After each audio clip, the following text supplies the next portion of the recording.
All right. How's it going? This is me, Cap10NRG. What's going on? Today I wanted to take a look at the brand new released version of Reason 12, which just came out today. Been waiting for this most of the summer. Pretty excited to get into it, and I've been playing with it in the beta, and the beta's been pretty great. I was mostly excited with the beta. They kind of nailed most of their stuff down before it even went to beta, which was kind of cool.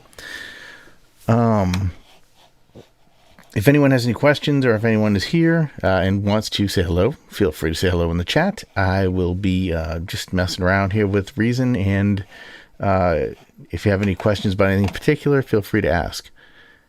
Hey, Carlos, how's it going? The high-res, they've added a few different things here. They've added high-res graphics, which actually I can tell right now because I'm using a 4K monitor to view Reason on, and I'm actually streaming at 2560 by 1440 today, so that's pretty cool. The new sampler is pretty nice. Their new sampler, which is Mimic, I'm going to pull that out right here real quick. Just dropped that in the wrong area.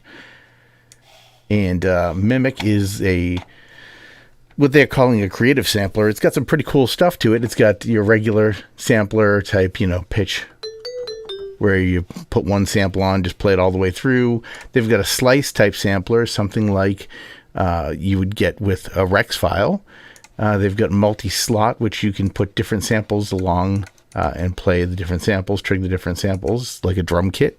And then they have multi-pitch. Multi-pitch actually allows you to put multiple samples in and play them in different ways, either by spreading them across the keys so that they're maybe like each one is a different octave or whatever, or maybe they overlay even, and certain octaves can overlay other octaves. Or you could set them up so that they're set to trigger at different velocities, so that you kind of get that round robin type effect where you have maybe 8 different versions of a piano being played, and they play at different velocities, so you can emulate more of the actual sound of the machine or the sound of the keyboard that you're playing, or the real instrument per se. Let's see. We also have the new combinator, which the new combinator is amazing. This is probably my favorite thing here.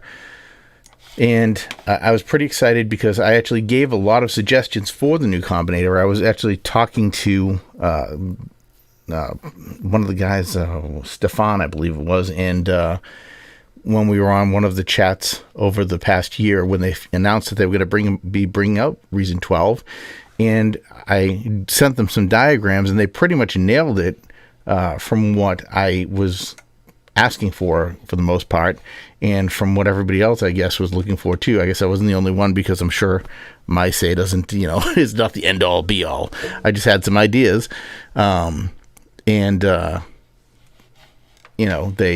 basically did put them in here. This, at first glance, it looks like the regular combinator, and and at first, when I first saw it, I'm thinking, what the heck, this is the new combinator? What's the big deal? It's got 8 inputs at the bottom, or 16 inputs down the bottom here instead of just the 2.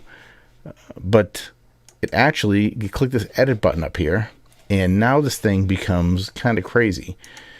If you go to configure, you can actually add and remove knobs.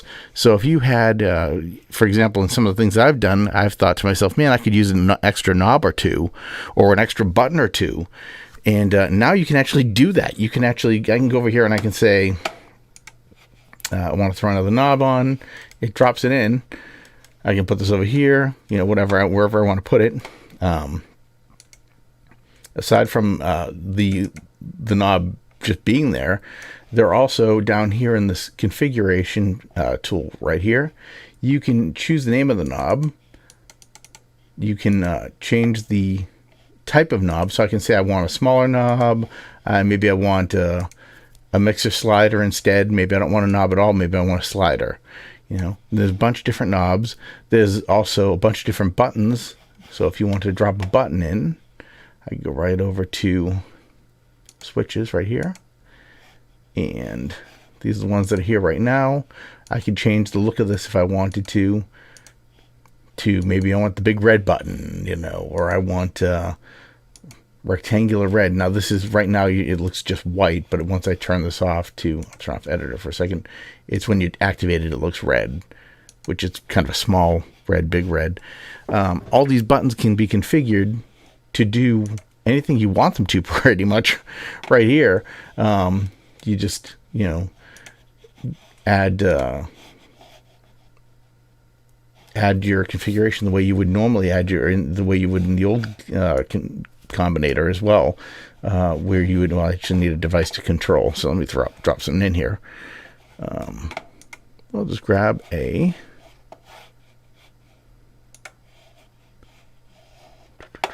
subtractor. Okay.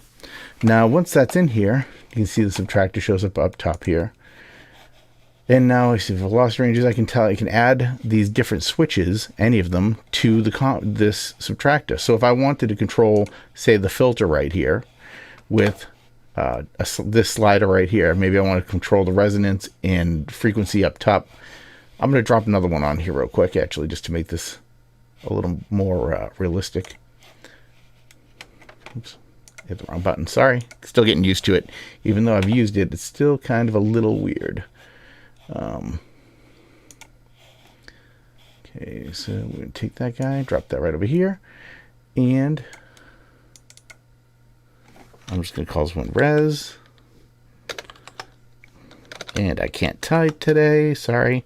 I type all day long, and my typing fingers are just like, I think we've had enough, buddy.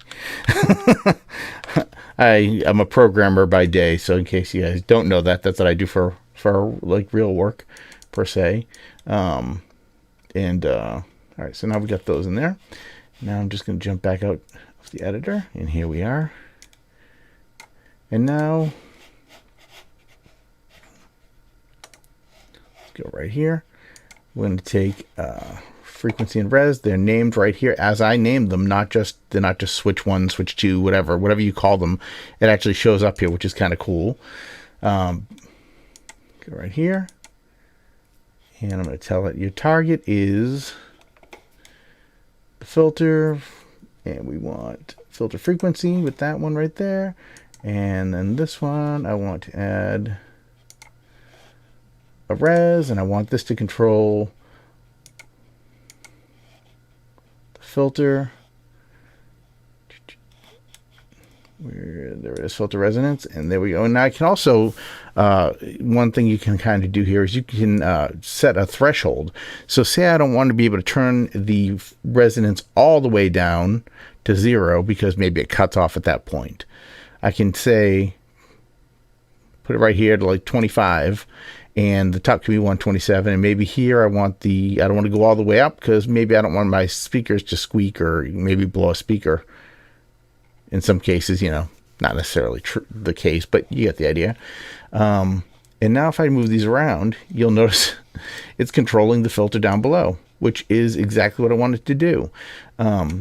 You can create these controls in the combinator to do all kinds of crazy stuff, and you can have up to 32 knobs and buttons. So I mean, that's a lot of control. I mean, as far as you could actually theoretically. This was actually one of the thoughts I had, was that you'd actually be able to create essentially an instrument with the combinator. Because, I mean, really, when you think about it, what instrument that you would use isn't out there yet. I mean, they're all pretty much, I don't know, there's so many instruments, and it seems like a lot of things you see are combinations of other things, which you can make those combinations here with a combinator, you know? So that being the case, you could theoretically take bits and pieces of Reason, bring it all in, wire it all up any way you want it, and then when you're done, all you got to do is turn off this configure view. Okay. Oops, sorry. Turn off the editor view right there, and then did they? Yes, they did put the button. There it is. And that one right there.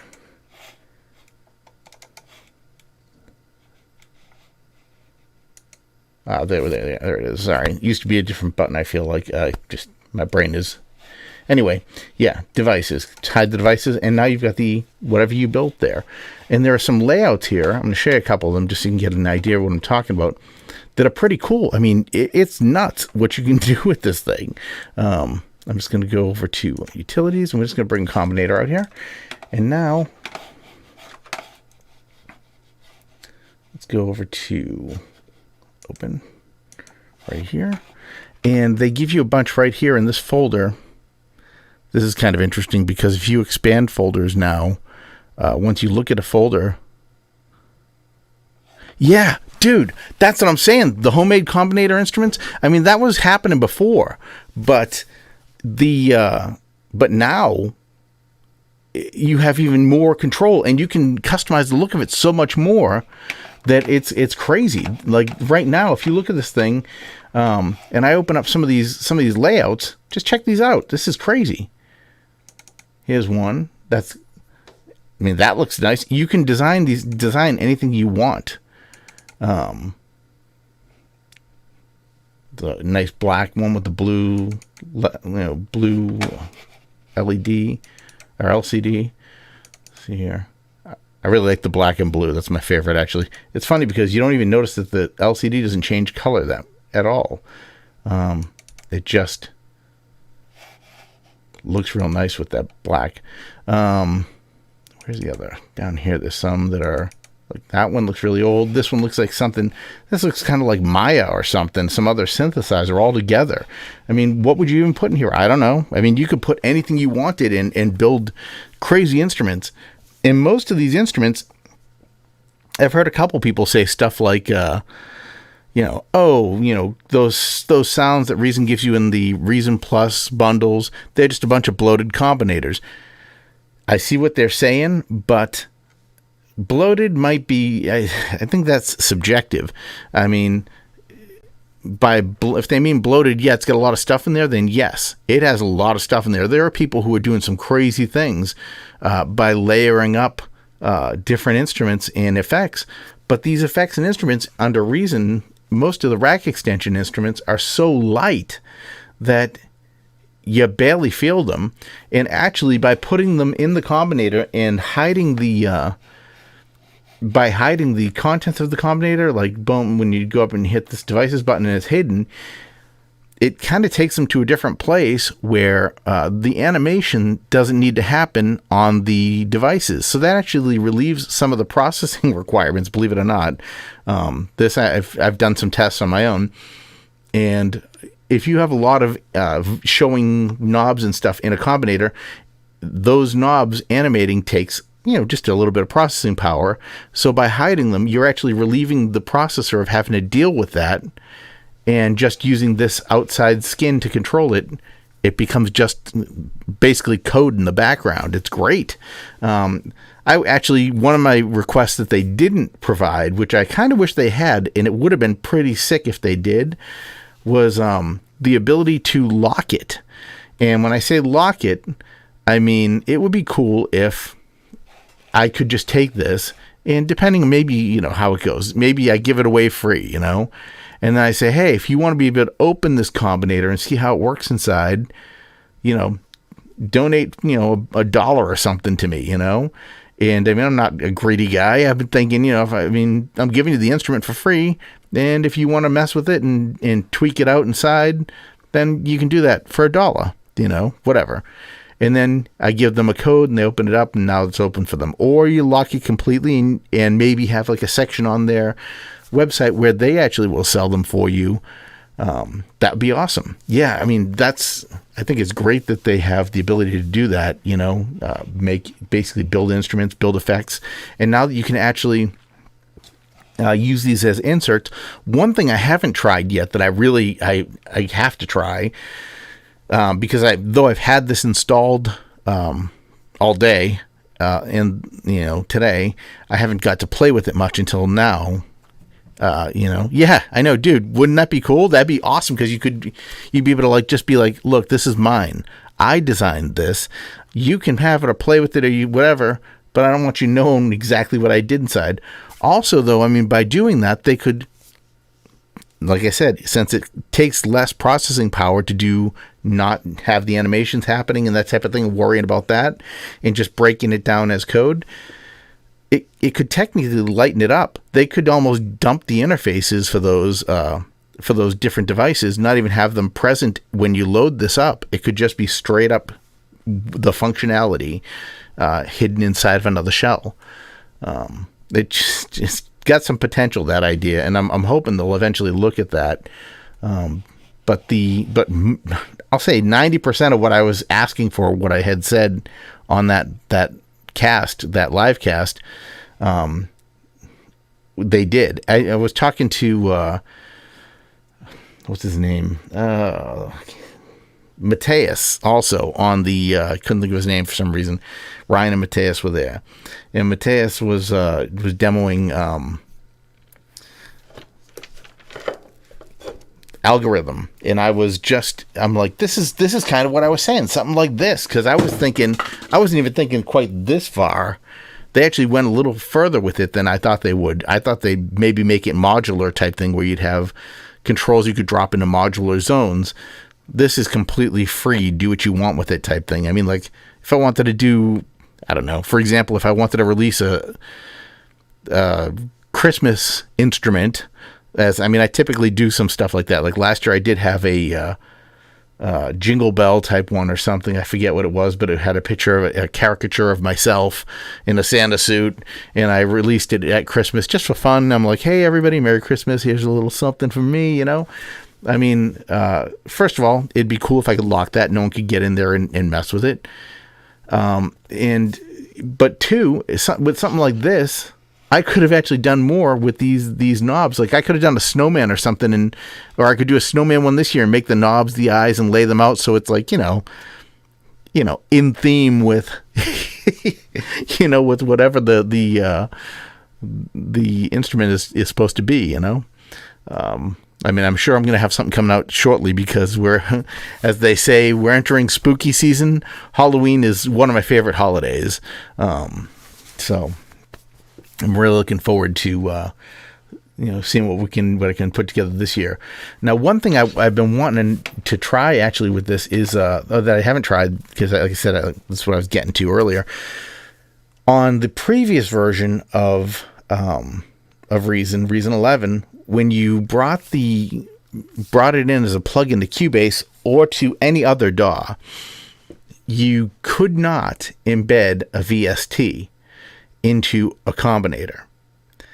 Now, the reason they did that was because there was a sort of VST inception thing going on.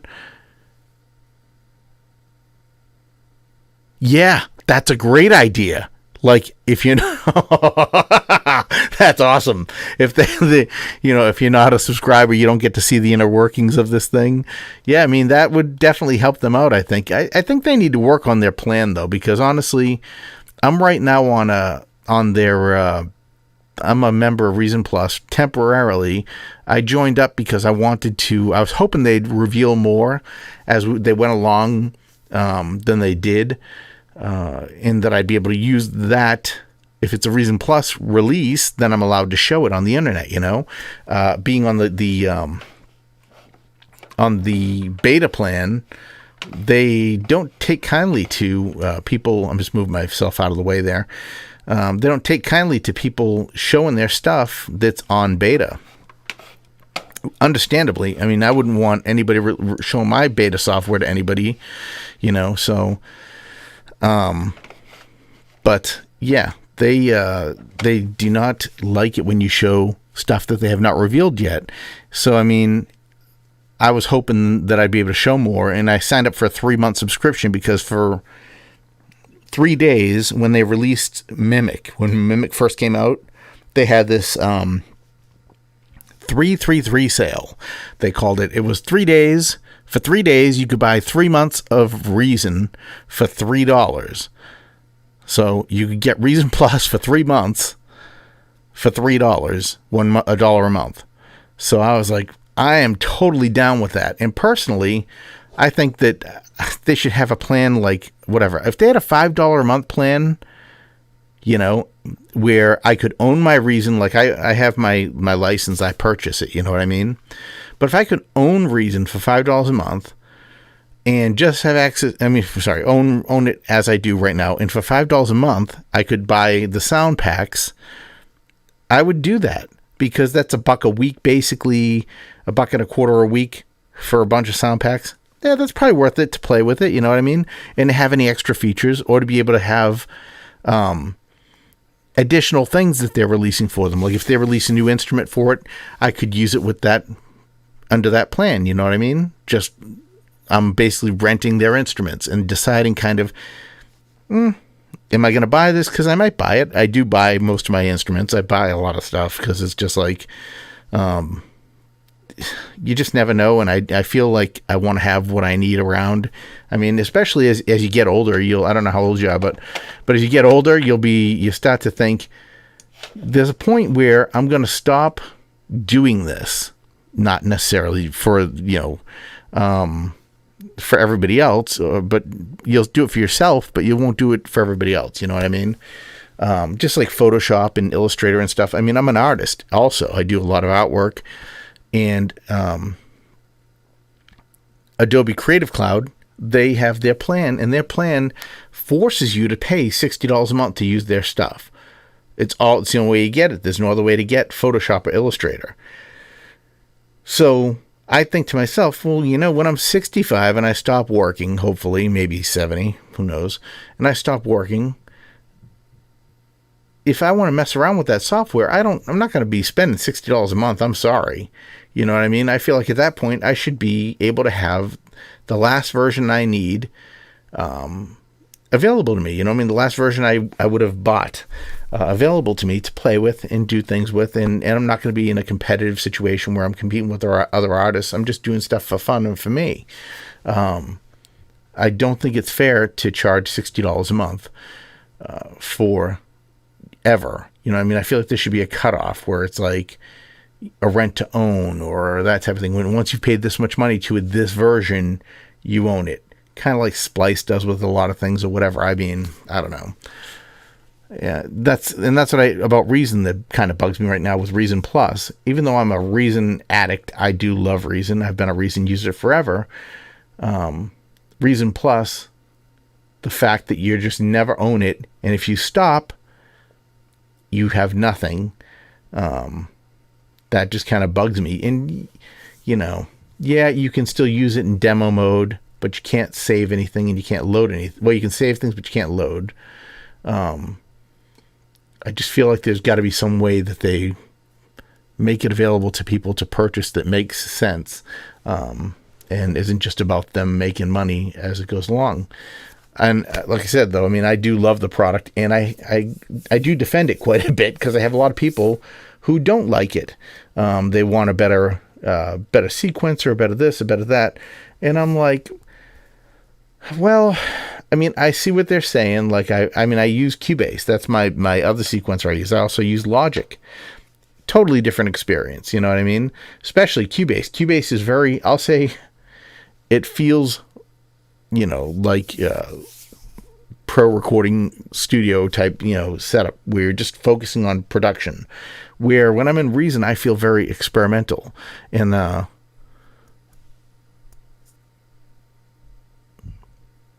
yeah, that's what I'm saying.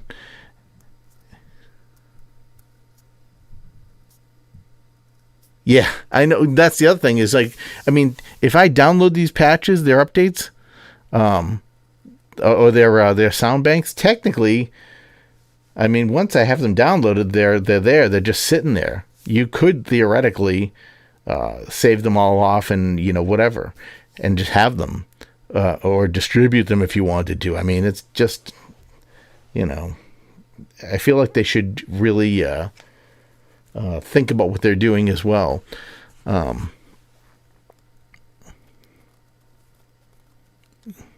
Yeah. And as the plugin, that's the thing that I was going to say. As the plugin, like when you build your combinators or whatever, or even as just a plugin, on 11, you couldn't use a VST in there. And if you tried to put a VST in it, it didn't work because it it saw it as a VST inside of a VST, and it kind of got kind of crazy, and it didn't like it. So I was messing around with another application with the name of it I can't think of at the moment, but one of my other subscribers, this guy Steve, told me about this plugin that lets you basically build combinators, but not in Reason. With VSTs, you can basically build combinators, performance combinators with this tool. And that tool actually would let you bring in Reason into it, and you could bring in other instruments into it, and then bring it into a VST. It didn't care. It was crazy. It would just like, hey, yeah, we'll merge anything. You know, we don't care. But what you didn't get with it was the ability to you didn't have the ability to control it like you could in Reason. Like, I couldn't wire it up, you know, flip it around the back and wire things up like you can here, you know. So, I mean, yeah, it did some of the things like layering and whatnot, but, you know, machine works external.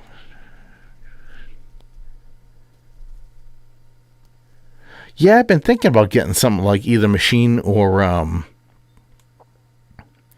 I hate to say I have kind of like 64 control pad envy.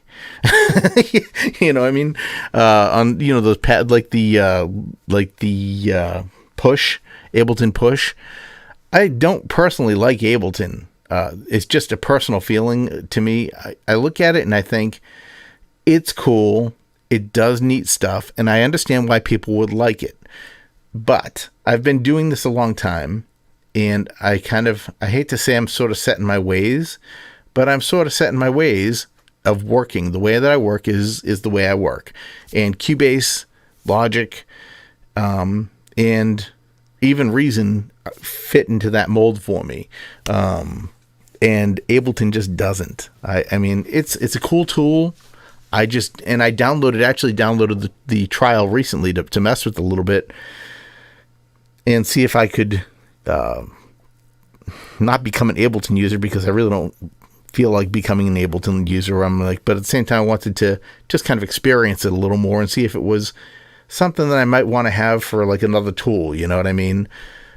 All these DAWs are just tools anyway, so whatever. You know, I just have my preferences. You know. Patchwork from Blue Cat Audio, huh? That's pretty cool. Yeah, Machine's pretty awesome though, from what I've seen, and I've thought about getting my hands on one of those.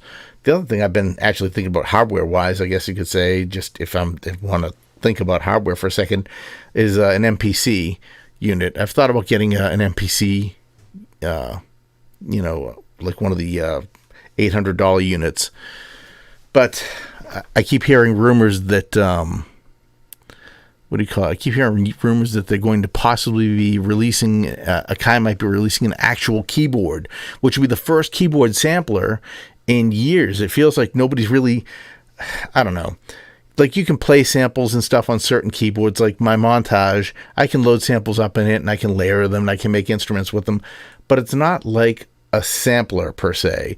It's not like with an MPC where you can really flip the samples around much, you know what I mean? I wish I had a device like that. Back when I was in the 90s, my roommate had an EPS 16 Plus in Sonic, EPS 16 Plus, and that thing was amazing because we'd load up samples in that thing, and we would spend. I mean, we only had 2 meg of RAM in the thing, believe it or not, which is nothing by today's standards. But we would do some crazy things and make tracks for that and play them at the club we worked at, and it was just awesome, you know. But I miss that, you know, and that's what I feel like I would like to have back. And yes, you can do all those things right here. I mean, with software, I really don't need hardware per se at all. I mean, and my wife, you know, gets a little like, why do you have all these keyboards? I'm like, well, I do like the keyboards. But I mean, in reality is depends what you're doing type thing. I mean, this is my, I've been doing this a long time, and I have an accumulation of older synths, and I have some newer synths, and it always feels like you just need one more synth. And VSTs are great as far as like plugins and whatnot, but you can have a million VSTs and a million plugins, and just it doesn't feel the same as one, a piece of hardware. Anyway, streams current band. Let's see here. I just noticed I got a warning here.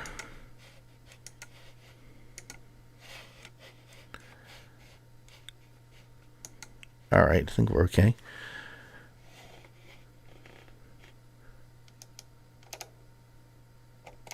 Let me see if I can tweak that. I just noticed I've got like a bandwidth warning here.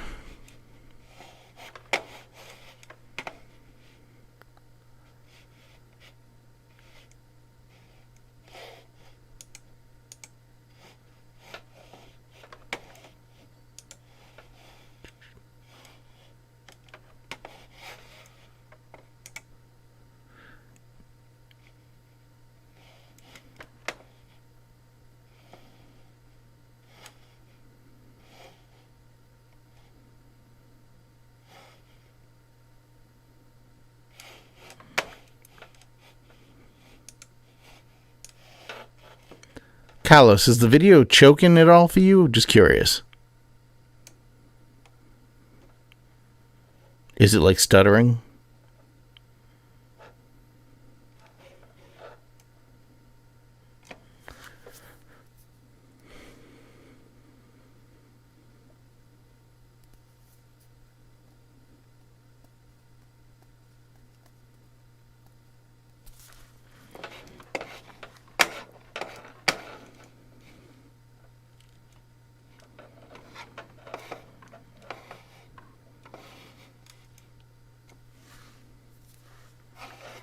Uh-oh. I don't know.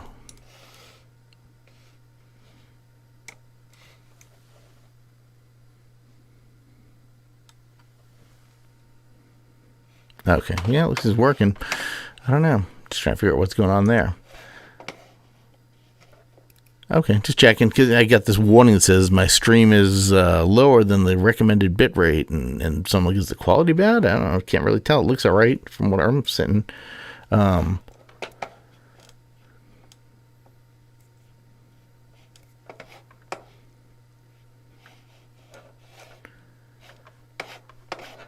right, well, let's keep going then. I had a couple other people. I guess they decided to disappear. Oh well.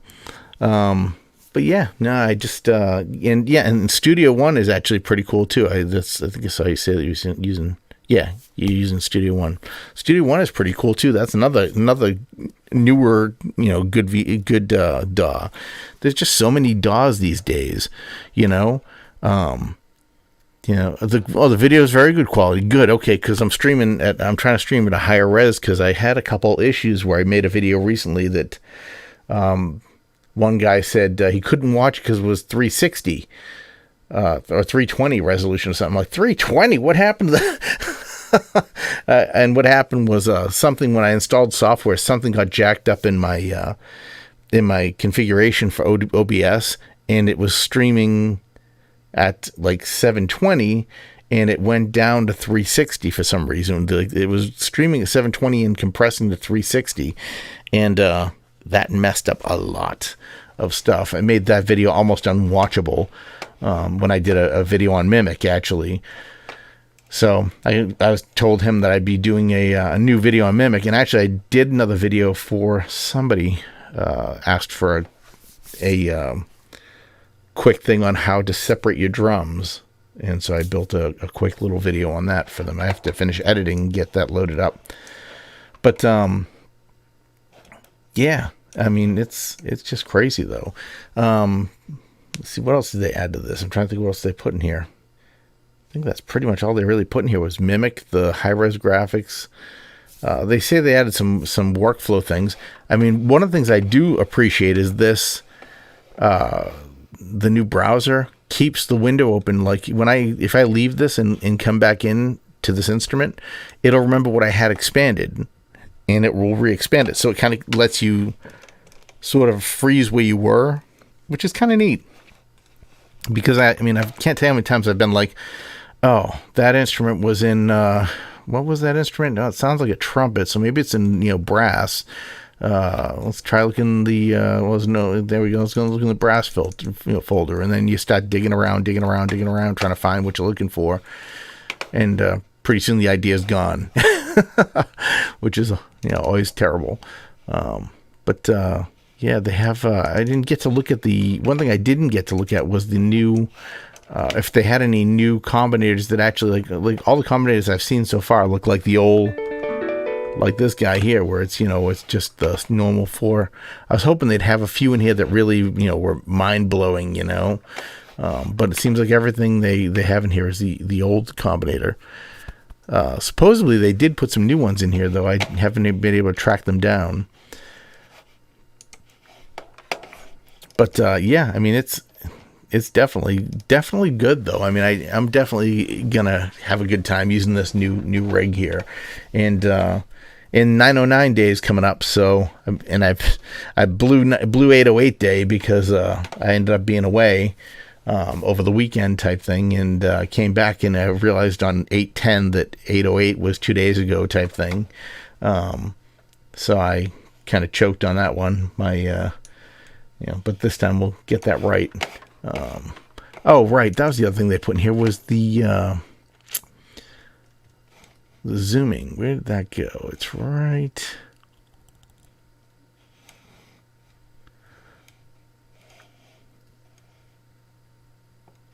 There it is. Application zoom right here. That's under options. Yeah. So right now I'm at 100%. So if you wanted to, you could, boost that up so you could see the knobs and stuff. And actually it's, oh wow, that's like super crisp now. That's about what it would look like normally at 1920 by 1080 for me. Except for sharper, quite a bit sharper. Like these lines are super crisp. I don't know how well that's transmitting, but yeah, that's the new high-res zooming and such. They got you can also go down, which is kind of cool too, because I thought they might go higher, but they actually do have you can go down to 80%. So if you're trying to economize your screen. Like say you're on a notebook that only has 1440 by 900 type screen, the older type screens on the Apple 15-inch monitors, you can drop it down so you can see more on the screen. You won't see it as well, but you'll you can still see more, which is kind of awesome. I thought that was pretty great. Actually, I might keep that at the 120. That was pretty awesome. I think 240 might be a little ridiculous. Yeah, what? No one's gonna. Unless you got like an 8K screen, I don't think. Maybe they're planning for the future. That's a little ridiculous. 240%. I could maybe even see 160, depending on what you're doing. But I think 120 is about right.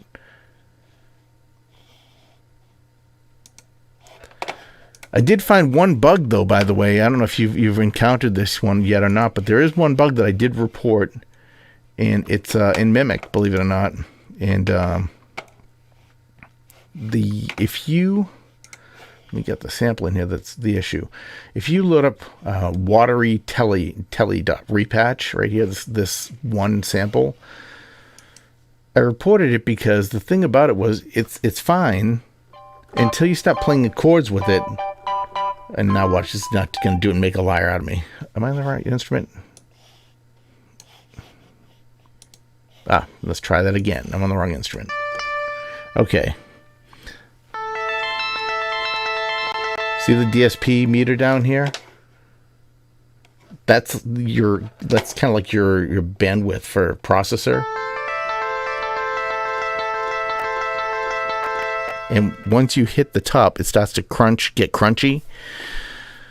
That's a bug, as far as I can tell. Now, the way I was able to work around it myself was to, one, go over here, turn off this LFO, and take this release down just a bit.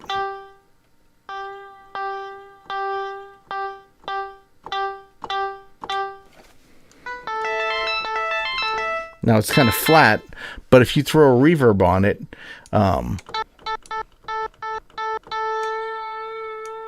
instead of using the release on here, you get a much better, it just ends up working out better. You get the reverb takes much less processing power.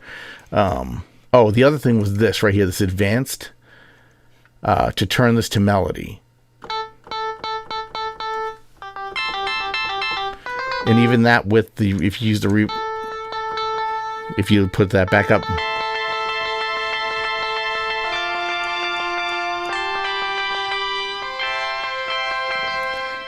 you'll barely move the needle then on the DSP, which is right here. But I was like, yeah, that I consider that some kind of a weird bug. I don't know if they intentionally did that, if that was something they overlooked or whatever. But if you go to advanced mode, I'm wondering what their goal was. Was their goal that you use only one key at a time? Is it that much processing to be being sucked up by whatever's happening there? I'm not sure, but they've got some neat modes though. I can tell you with the I really like the fact that you can now load one sample and play it if you in melody.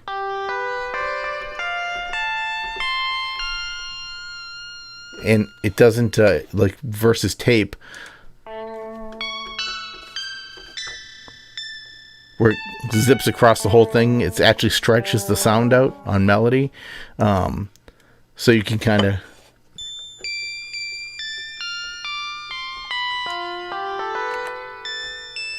you get the same kind of length to your samples every time instead of having to record like 100 different samples at different pitches and whatnot. You can record one really good quality sample and go from there.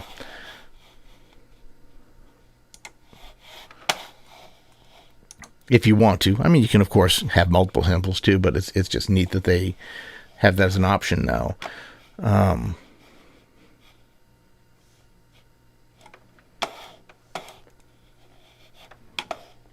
Oh, thanks, man.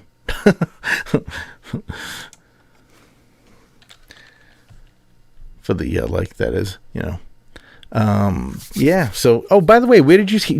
Are you a YouTube subscriber? Are you a subscriber on YouTube, or did you find me on Instagram? I'm just curious where you saw my, if you saw my video on Instagram, or if you saw the advertisement on YouTube. Drag and drop samples from another DAW to mimic. Oh, yeah.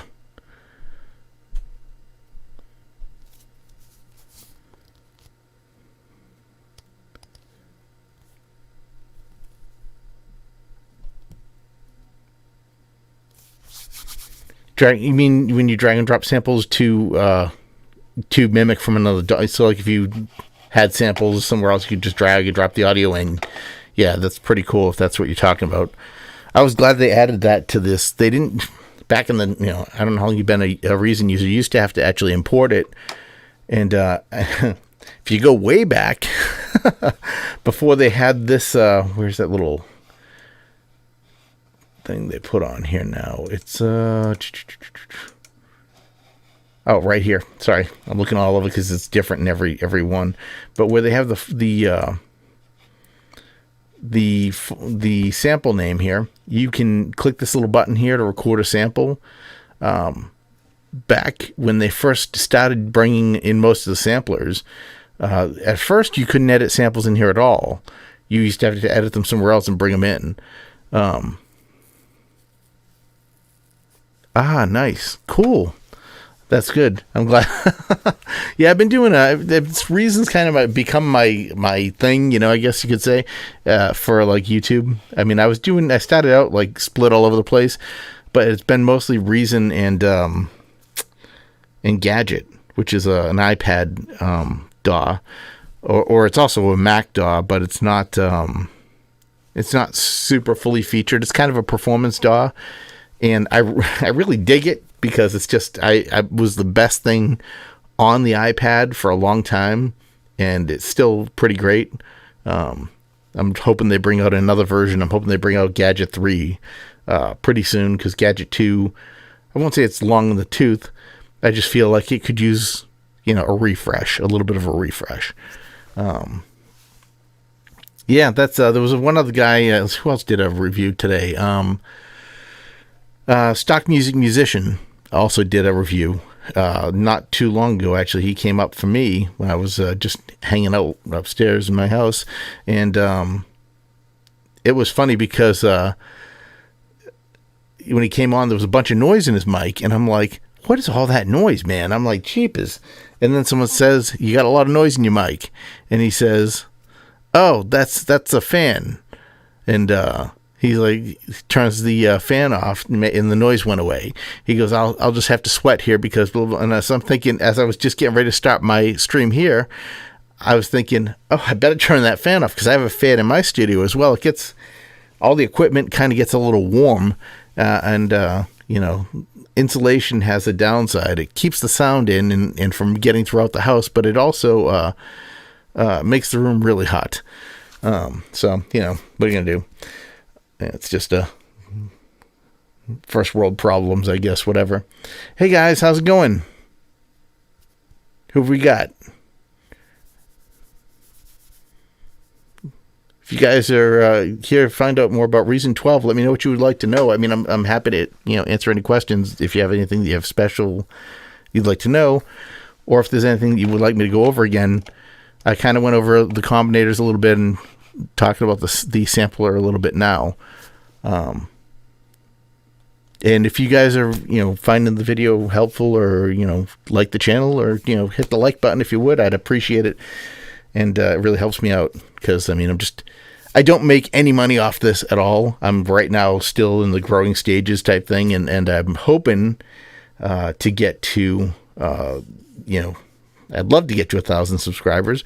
I think I'm at 230-ish right now, which is pretty good. I mean, considering that I haven't, I only started this during the pandemic because I just felt like I should be helping some people out. I used to do music professionally when I was younger, in the 90s, basically. I won't get into my age, I guess, but I used to work for Critique Records back in the day, and used to do dance music remixes and production. I worked with artists like Nikki French, Two Unlimited, yeah, dude, that's actually on my list. The combinator with the mixer, that is really on my list, especially with those sliders now. I'm sitting there thinking, well, you could put a mixer in there already. So why not build it out so that it's controlled from the outside? That way you can kind of go there. Also, let's look at the back here real quick. The one thing that they didn't do that I kind of wish they had done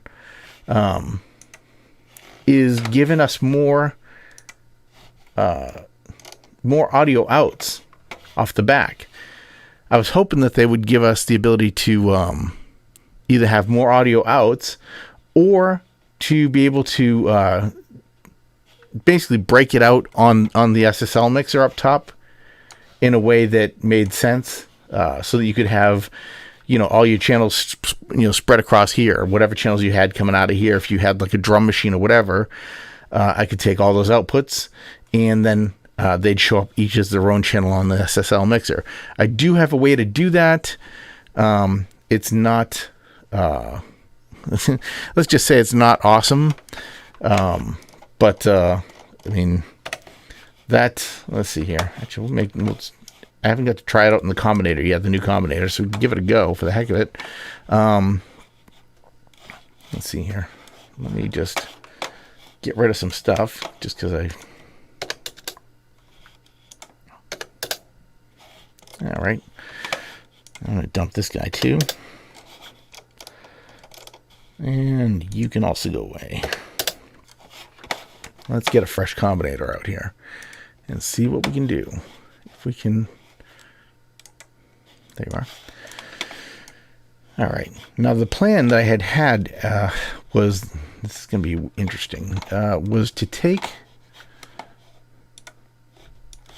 right now, if you wanted to have Kong on its own, have each drum come out of its own channel type thing, instead of having it all come out of a master, which is the way it does right now, you can go in here and you can tell each drum, let's open up this so we can see down here, you can tell each drum to play through an individual channel, right? So I can say this one comes out of 3 and 4, the snare is going to come out of 5 and 6, and these are hats. I'm going to make these share a channel because, you know, hi-hats still come out of 7 and 8 for you. Okay, I actually set them both to the same already. Okay. Oh, because up here they're set. This drum assignment buttons are pretty cool. You can, it makes it quicker to do that type of thing where I could just tell, like, let's see. I can tell it that this snare and this snare both should come out of this channel. Look, so they're both placed kind of the same place. And then when I go to this, it would automatically be marked to 5 and 6. Anyway, so now on the back here, we have all these, you know, so we've got a kick on 3 and 4, 5 and 6 is my snare, 7 and 8 is my hi-hats, right? Well, what I would normally do if I wanted to get them all up here to the main mixer is I would go over here. First, I'd dump this, get rid of that. And then from normally out here, I would go right click and I would hit add a mix channel. Okay. Now the question I want to answer, and I see if it works. Nope, it does not work. I was wondering if you could drop these in here now. Yeah, I was hoping you could, because what I would normally do is then I would take 3 and 4, drop them to one of the mix channels, right? And that's right here. No, it's just right here. I think it's pink. Yep.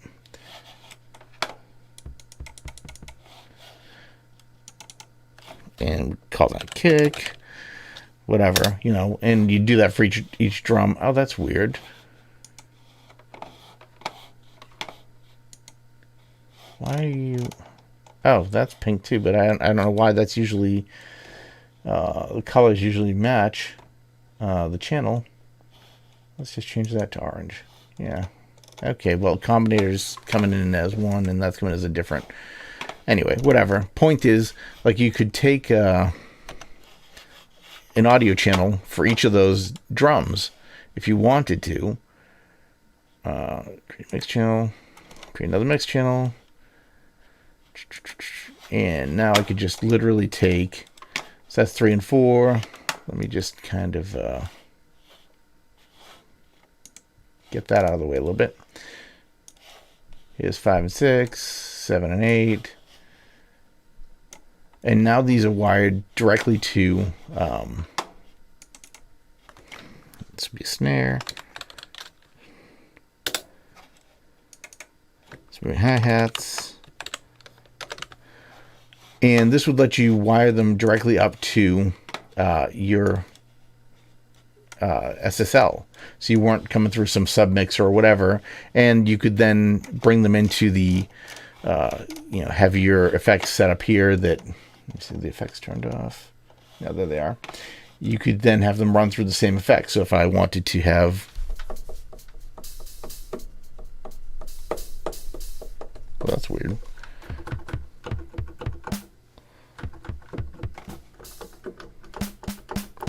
Trying to figure out what's going on with my keyboard here. That's weird. So if they're not...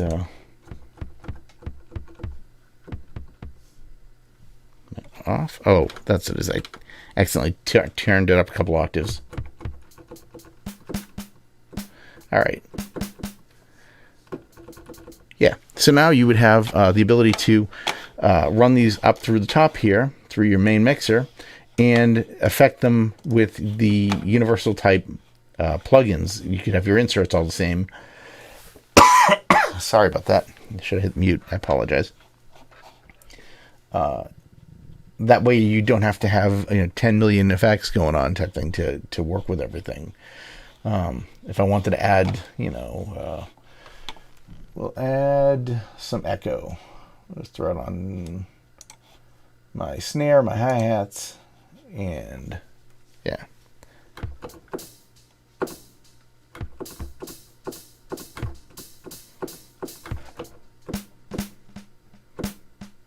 Yeah. So if you wanted to have a universal mixer type bus of effects, you can do that up there. But I don't know. I was hoping that they would make a way to do that right within the combinator. Unfortunately, that was not something that was done. Apparently, that would have definitely been a nice addition. But other than that, I mean, it's pretty cool the way that what they've done with it. I'm just seeing some if they have if I right click this, no, it doesn't say combine. I was curious if it would say it there, and maybe it was just something I was missing.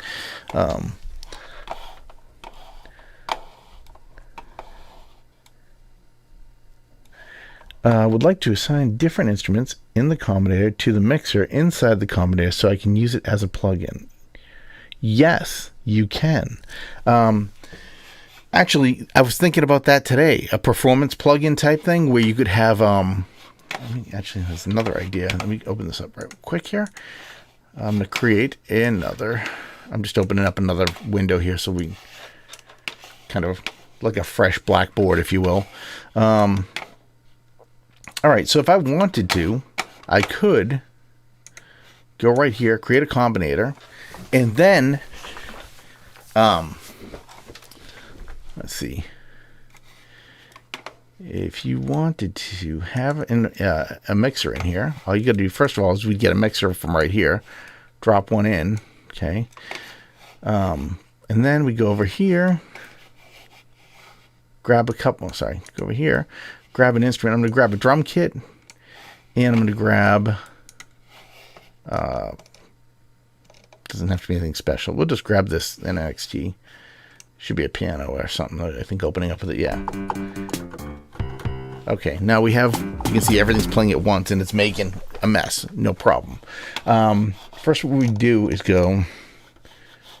let's go over to editor. Okay. And we're going to take Kong, and right now we are at, I think that is C2. Let's get this.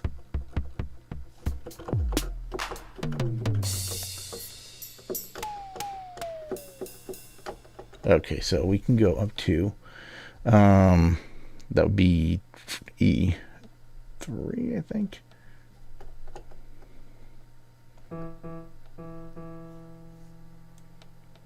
Nice, E2.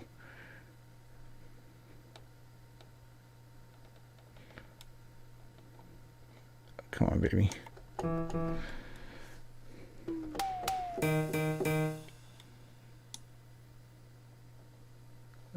I'm just hold down the shift key to get this to go a little smoother. There we go. It takes smaller steps when you put it when you hold down the shift key. Okay, so now what I've done is I have taken my drum kit and it is playing. I'm going to bring this over here to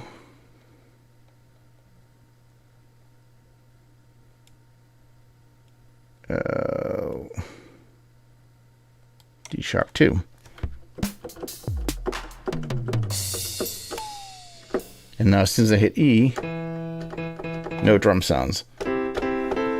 Okay, now we've got basically, so essentially we could actually take this and go a step further. I could even go over here and go, I'm going to throw a subtractor in here, which comes in, first instrument is like a bass type sound, okay? So now I'm going to take this and I'm going to tell it, come in at E2.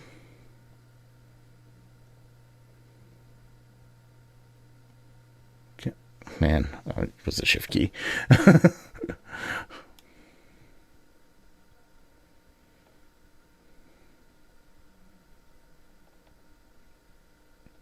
There we go. And now I can tell it to go up to, maybe I'll go up to, we'll go up to B4.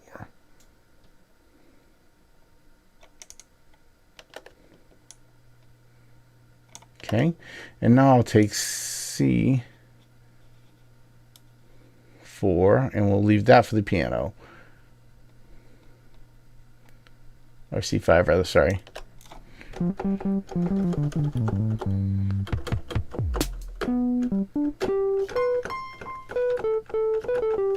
think I went too far with that. Let me take that back down a little. We'll go to B3.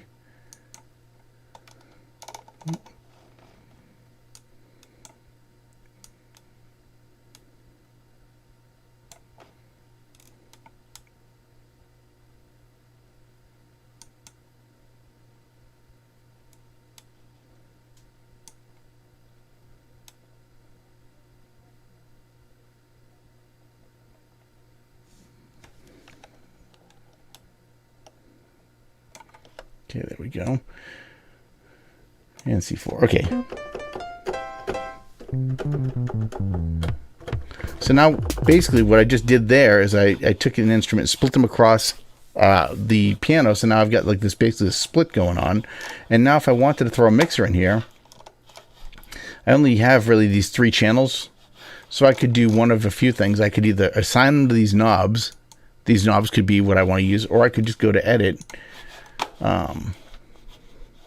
Go to the editor and oops. Come on, there you are. And then we go over to configure, and I'm going to drop a couple controls in here, which I already have set. They remembered the last time I changed them, which is cool. We'll drop in 2 more. There's that, and here's 1 more. I can also where's that switch? I gotta find, there it is, it's right here. All right, I can change the background of this to something else if I want to, like color wise. So I can go whatever, orange if I want to. A lot of people don't like orange, I guess, is what I'm gathering from read, but I like the red, so we'll go with red. But I can also change the height. So now if I wanted to, I could lay this out like this. Okay, here's my mixer channels. Okay, so we got 6, 5, 6, and 7. Let me just arrange these so I know which ones are which. If you grab all 3 of these, like if I hit Control and click each one, and then right click, I think they're already there actually, but, oh, not right click, I'm sorry. If I go right here, I can hit align horizontally, and I can also say space horizontally. And see how that one just shifted just a nudge? I don't know if you noticed that. But actually, I'll do it and make it a little more obvious here. Okay? Take this guy right here. We're going to bring that over there and bring this way over here. So I'm going to grab all 3 of these. And actually, you know what we'll do? Make it even crazier. Boom. Grab that, grab this. And now if I go over here and I go align vertically. First, it'll, oops, wrong button. Meant to do align horizontally. Yeah. It lines them up so they're horizontally in line like this. That's actually a vertical align. I think they got that description backwards in my opinion. But then if I hit space horizontally, they space across each other nice, and so they're evenly spaced. This one is going to be my drums. Now, I could go even further. I could take the drums and separate them to individual tracks like I did a minute ago, right here. Bring them each one to their own track on the mixer and bring that all up, you know. But I'm just kind of doing a quick. And this is going to be piano. Boom. All right. And now if you wanted to, you could add, let's go here. Actually, we're just going to borrow some controls here. I'm going to borrow you, and you. I mean, we can make, you know, make more if we need to, which is fine. And this guy right here. And what we're going to do is I'm going to take these, and these are going to be, I'm going to set these to mute. Okay. Just make each of these a mute channel.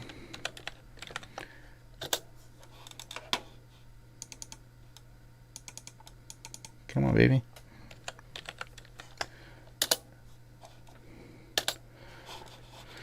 And then I could bring these over if I wanted to, and this is not quite laid out proper. Actually, I'd probably, you know, it would work better for this if I change this to a smaller knob. So let's go over here to the buttons here, and we're going to go with a vintage small. Okay, I'm going to change this to say, to be a pen. Okay, and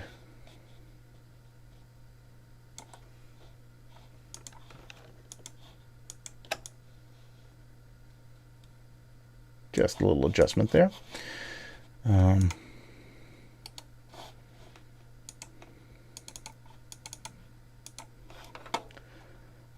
Vintage small.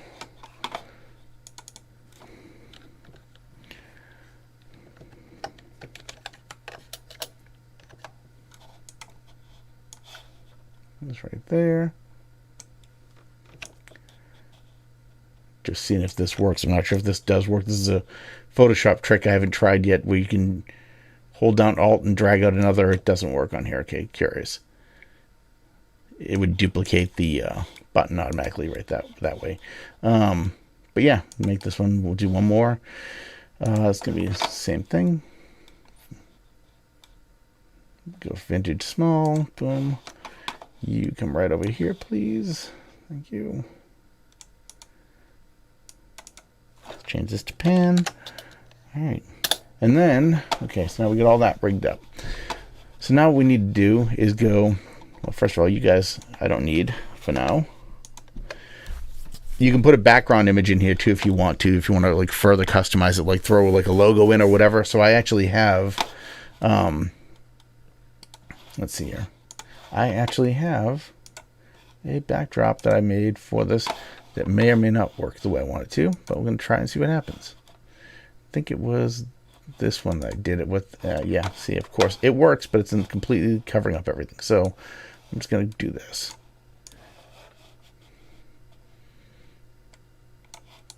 Not as nice because I moved it and now it's, just, but you get the idea. All right, so then I take this and then I would go over to here. Let's see. Exit this piece here. And now let's go to the mixer. We don't want to receive keys. We want to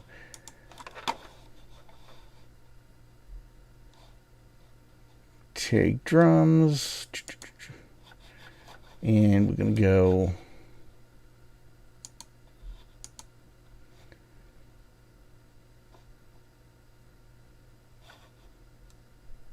to one level. And we'll go all the way up with that. Take a bass. Channel 2 level.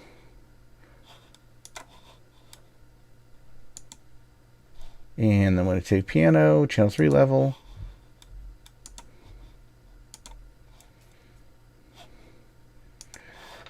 Now this should be interesting because I don't know. Control 1, 2, and 3. Okay. Let's go over here for a second. Alright, and on this we're going to take this to pan for pan 1.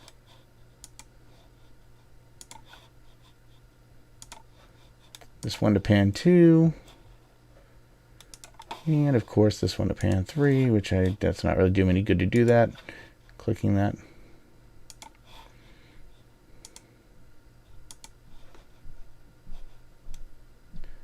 And then you could even add, I can even add these buttons here if I want to, and make them mute switches. So we go mute 1. Let's do this one real quick.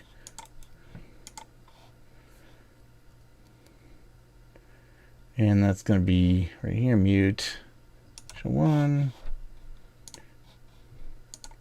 Hey, we could add solo buttons too, but I'm not going to bother doing all that. It's just a little too much.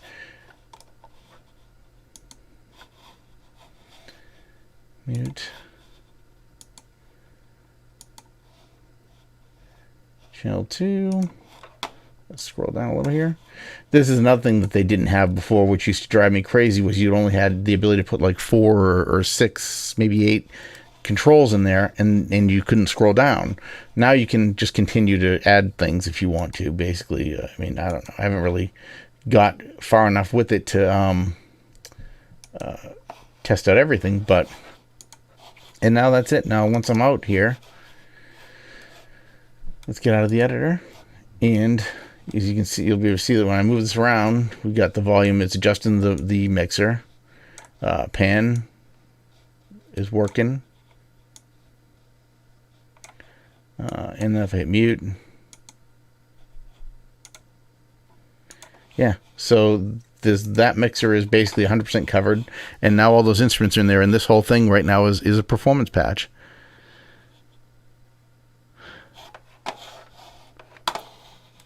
Yeah, you know, man, that would be cool, because I keep wanting to just go click and like drag a, you know, like a wire or something off to something else. To it could definitely be a little more optimized, but at least it's there, I guess, right now. So that's kind of nice. At least they actually have it. And now we've got this whole instrument. Now if I just go up and hide the devices, boom, we've got my, you know, whole performance instrument there with all the and you won't hear anything because I have it muted.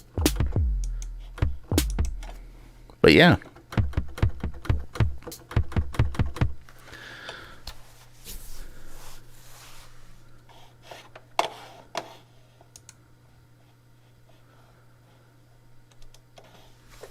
Yeah, but that's it's pretty cool stuff, though. I mean, it is, like I said, you know, yeah, and like you said too. I mean, at least it's there for now. You know, I mean, hopefully they'll look at it and think, "Hey,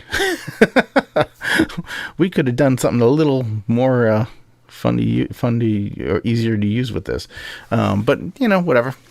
Yeah, sorry that did take a while to put that together, but kind of neat, you know, and. Good little example, maybe something worth separating from here and just showing like a little tutorial on type thing, you know, how to build a, you know, mixer in combinator type thing. But yeah, I mean, then you could actually go crazy. I mean, you could separate and have some of the controls for the different synths and that type of thing, a couple layers of knobs. Maybe you want to have your cut off resonance up here and a couple things to your envelope or whatever for your synth, and maybe, you know, drums you want to be able to enable or disable certain effects, whatnot. Yeah, it would take a while, but you know, on the other side though, it's like, you know, when you see somebody selling one of these for like, you know, whatever, $2 or $5 or something, or a bunch of them for $5. It does kind of show that it's more worth the money than you think sometimes, because you know that the guy probably sat there taking 40 minutes to develop each one of them type thing, you know, and really wire them up and make sure everything was good. Hopefully they made sure everything's good, you know. I'm going to save this. I'll play with this later on because I may actually expand this idea.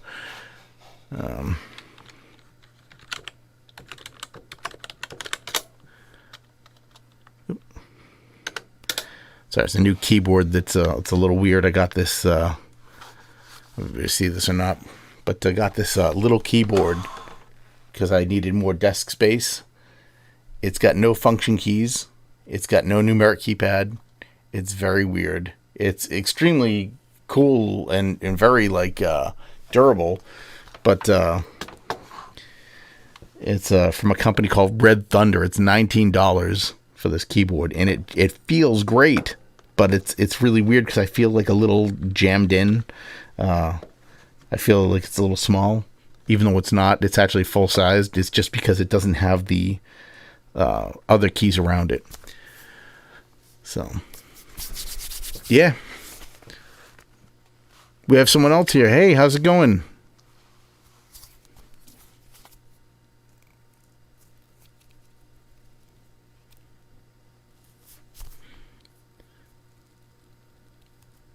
I'm assuming we have someone else. It says 2 viewers and there are 2 likes, so somebody else was here. But yeah. Yeah, what I was going to say though is, but back in the day with that sampling thing, that's what I was going to say earlier about the sampler. Back before they put that little icon in there that let you sample right here.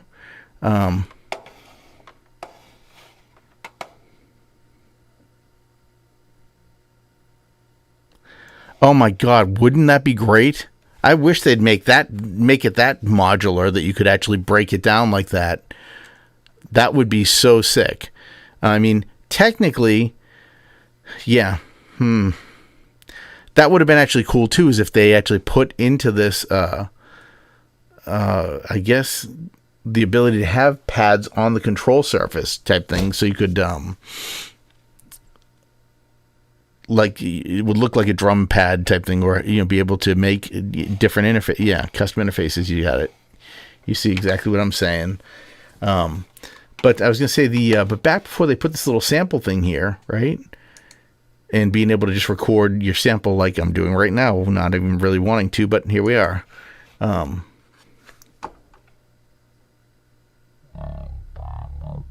That's a little low.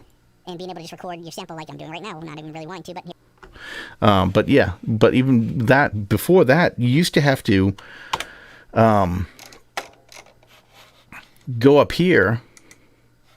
I'm sorry, I'm on the wrong line. It's on the hardware interface part. And we would go to the audio input right here, and see the sampling input. We would have to run stuff into that. There was no way to record directly in. You would basically run a microphone in or an audio channel in to record a sample, or you would, what was the other thing? If you wanted to record an instrument, like say you wanted a sample from an instrument, now you can just bounce it down to a track. You used to have to run it up there. Steve, hey man, how's it going? This is good to see you, man. You're good. It's we're just talking about the new stuff in Reason 12. It's pretty cool, man. I don't know if you've seen it yet or not, but it got some decent stuff. And you know, they had a sale over the summer for what was it? They had like a discount sale type thing where you could buy like Reason for this much, or you could buy the update for like $99 instead of $129, which is the usual. So, and they mentioned that if you bought it then, like even if you wanted to, didn't need the upgrade right now, if you bought it, that upgrade then, that upgrade would apply to Reason 12 when it came out. So I actually purchased it then to save $30 now, you know what I mean? And so I've been waiting for this, and it's just really exciting. The definitely worth the money, I think. Especially, you know, when you think about it from the perspective that when they release a new instrument's usually $100. Like when they released any of their instruments that they put out, I'm trying to think of one, but like the new pianos and whatnot, or any of that, they were $100 each. So, I mean, that they gave you a new instrument, or that there's a new instrument in here, plus there's all the, you know, UI changes and that type of thing, and, you know, the new combinator. I'm like, all right, I get it. It's not a giant, even though it's a 12 update, it's not a huge update, but there are a lot of little things that did change. And I think it was worth the money, so, yeah, that's me. But it's definitely cool. And you know, if you're a Reason, you know, I guess to some degree people are either Reason users or they're not, you know what I mean? There are people who you know, I hear a lot of people who don't like it, and that's okay. I mean, not everybody's going to like everything, you know? I mean, I don't particularly like seafood. You know, doesn't mean it's bad. It just means I don't like it. But that's pretty much it. Steve, how you been, man? Things going all right? Sorry. Eye keeps itching me.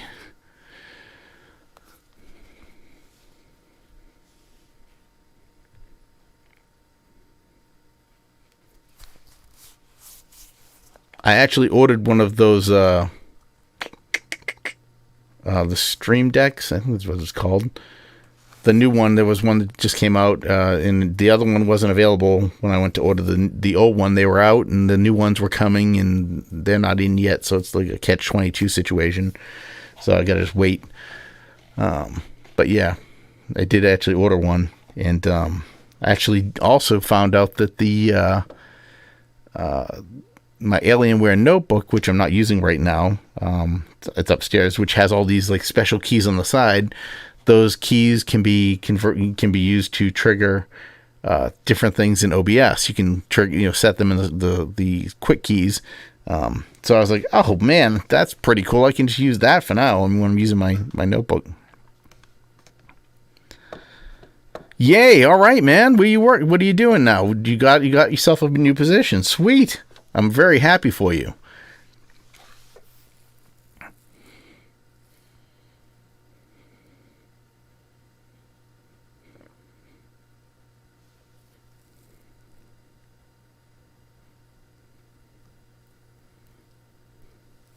I've been I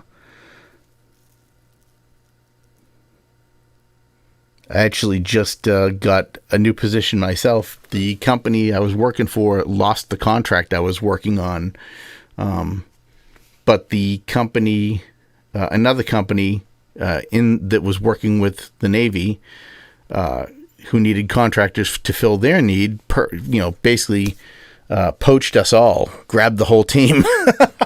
So I believe that's pretty much accurate, but that's, it's pretty funny. I definitely am happy to not, to have gone, even though I wasn't happy to change employers to some degree, I was happy to have a new employer and not be out of a job at the moment.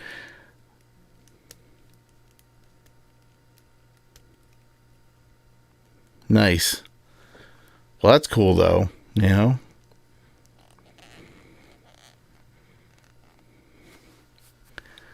man. Dude, so, yeah. But, I mean, that's... but I think I'm going to be building a couple instruments with this thing now that they have this... myself, Kalos, regarding what we were talking about earlier. I think I'm going to be messing with this quite a bit. And I'm curious. I've got to look into it because... I'm also, I'm a developer, an application developer, and I've looked into their development tools previous to make our rack extensions. I don't like C though, and that's what they were using. They're using C Sharp or C++ rather, sorry, and Objective-C on Mac. And I'm not a super C programmer, so I was thinking, I wonder if they're going to allow access to the combinator stuff, in the sense that I wonder if it's expandable anyway. I'll have to look and see if they've added anything in there for that, where we could add actual components to this as a developer. Like if I could write components for this specifically be added to the combinator. That'd be neat. Doing bar stuff. Hey, nothing wrong with doing bar stuff, man. Bars and clubs, man, they're, that's where it's at. There weren't bars and clubs. Where would musicians perform? There's a bar down the street from me. It's one of those. It's a brewery. It's a bigger brewery. They opened up, and I've actually been talking to them a little bit about possibly doing a night or two there. Either DJing, because I DJ, like club DJ type stuff.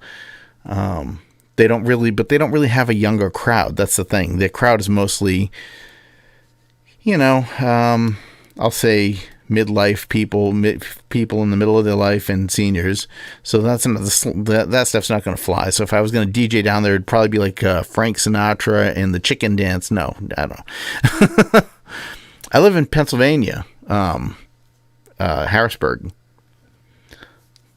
But yeah, it's a good place. It's not bad, I'm from Boston, so I mean, when I was in Boston, I used to be able to. I used to DJ at a couple different clubs. Actually, the if you know Boston, I used to DJ at the Offices Club in Saugus, Massachusetts, and I DJ'd at the Bahama Beach Club in Nashua.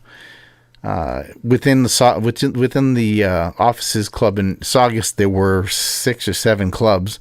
There was Oxygen, which I DJ'd at. There was the Bahama Beach Club in Saugus. I DJ'd there a couple times. The Red Square, which was a Russian-themed techno lounge, which I DJ'd in a few times. We had an 80s room, which I DJ'd in also. And then there was a mail review show, which, dear Lord, if I ever had to do that again, it would be too soon. That was the worst of my DJing career, the worst job of my DJing career back in the day. But I was a performance DJ before there were performance DJs. My buddy, the one who had I mentioned that in Sonic sampler earlier. My buddy, did I mention that to you guys? I think I mentioned it here. Yeah, I did mention it here. I was talking to somebody else about it earlier too. That was on the phone though. My buddy who had that in Sonic, we used to make tracks. We were roommates, and he was a DJ and I was a DJ, which was a deadly combination. The neighbors upstairs used to call us the Noise Boys because which we've actually made records under that name, which is kind of funny. After that name got given to us, just like Cap10NRG was a name I got from back then. Someone called me Cap10NRG because I'm a little bit hyper and I can't generally sit still. As you can probably tell because I'm always like spinning around or moving my hands or doing something while I'm trying to talk, make my videos. I try and be good, but it doesn't always work. But we used to DJ and make music and with his Sonic sampler, and we used to bring it into that club. And before there were DAWs really, or there were some DAWs, but before there were all the things there are today to make music, I used to bring in a tower computer with me, with a 640 by 480 VGA black and white screen. It was like grayscale, 64 grayscale, a giant keyboard, like a giant regular mouse. Bring that in and we'd make music and bring it in there. But yeah. Oh yeah, man, I know. Yeah, I know what you mean. You're like the blood of the bar working. You do the stuff, the real stuff that keeps it going. I'm just saying musicians need bars though to be able to go have places to play. People finally need places to gather, and bars are they're I'll say a central part of like life in so many ways. I don't even drink. But I still go down to the bar down the road, even if I'm just having a Coke or whatever, have a little dinner, hang out with people. It's a good social thing. So yeah, it's cool. And before that though, I mean, even when I was in the clubs, I didn't really, drink or anything. I used to, on beer, like 25-cent beer night, I'd end up with like a case of beer in front of me. And one person would come up and give me beers to play a song. Another person would come up and talk to me for a few minutes, just a friend. And I'd be like, hey, have a beer. I was giving them away because I didn't want them. I was just trying to, Yeah, that guy. The one who runs the show. But, do you bartend at the bar that you work at as well? I mean, like, are you doing, like, mostly, like, do you do office type stuff and like ordering and bar backing and all the fun things that go with it type thing too? Or where are you at, Carlos, by the way? Sorry, just curious. I'm not looking for GPS coordinates, just kind of like general area.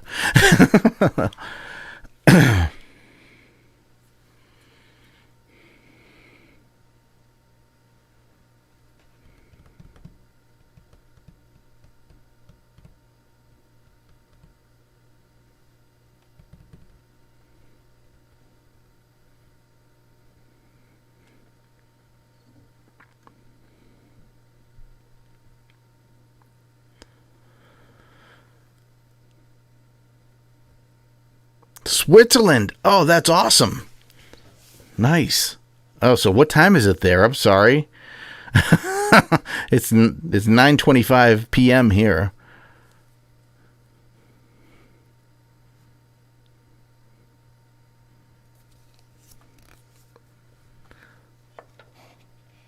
I appreciate you hanging out, man. It's cool.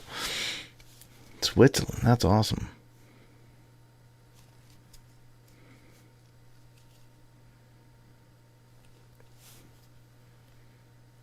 That's one thing I gotta say I really dig about my whole YouTube thing is that I've got to meet and interact with people who I would never have had the opportunity to meet and interact with in real life, because I just never would have been out there, It's 3:25 a.m. Dude, what are you doing up?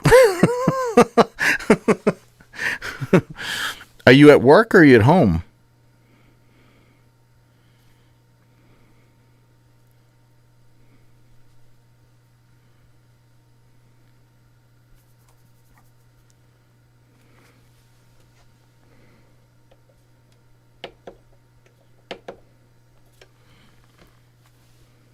And being able to just record. Oops, sorry. I was just seeing something on my keyboard and I'm like, I bumped into a button and it started playing my sample.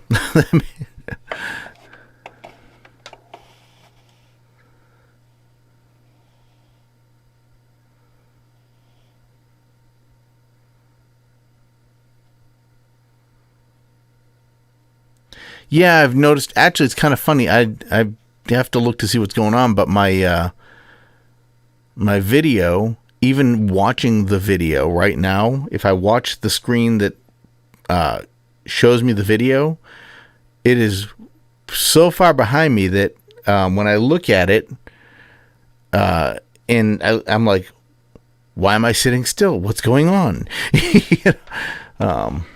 Yeah.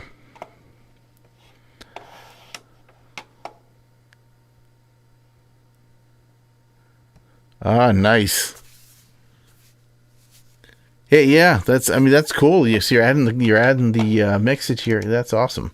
Yeah, I mean, you can do a lot with this thing. It's just crazy. It's just crazy. I'm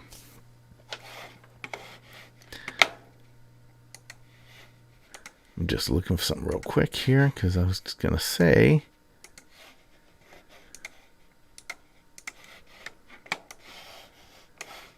Something here. There it is.